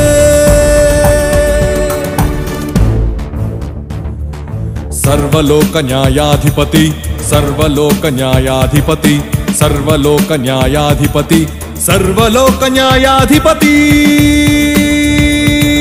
సర్వలోక న్యాయాధిపతి వాకిట నిలిచియున్నాడు. జనములందరికి ఫలమిచ్చుటకు తీర్పు తీర్చబోతున్నాడు. సర్వలోక న్యాయాధిపతి వాకిట నిలిచియున్నాడు. జనములందరికి ఫలమిచ్చుటకు తీర్పు తీర్చబోతున్నాడు. వేల దూతలతో బూరధ్వనులతో మేఘమండలము పైన యూదా గోత్రపు కదమ సింహముతో కదలి వస్తుంది సేన. క్రీస్తు న్యాయపీఠం ఎదుట ప్రత్యక్షం కావాలందరూ, క్రీస్తు న్యాయపీఠం ఎదుట ప్రత్యక్షం కావాలందరూ.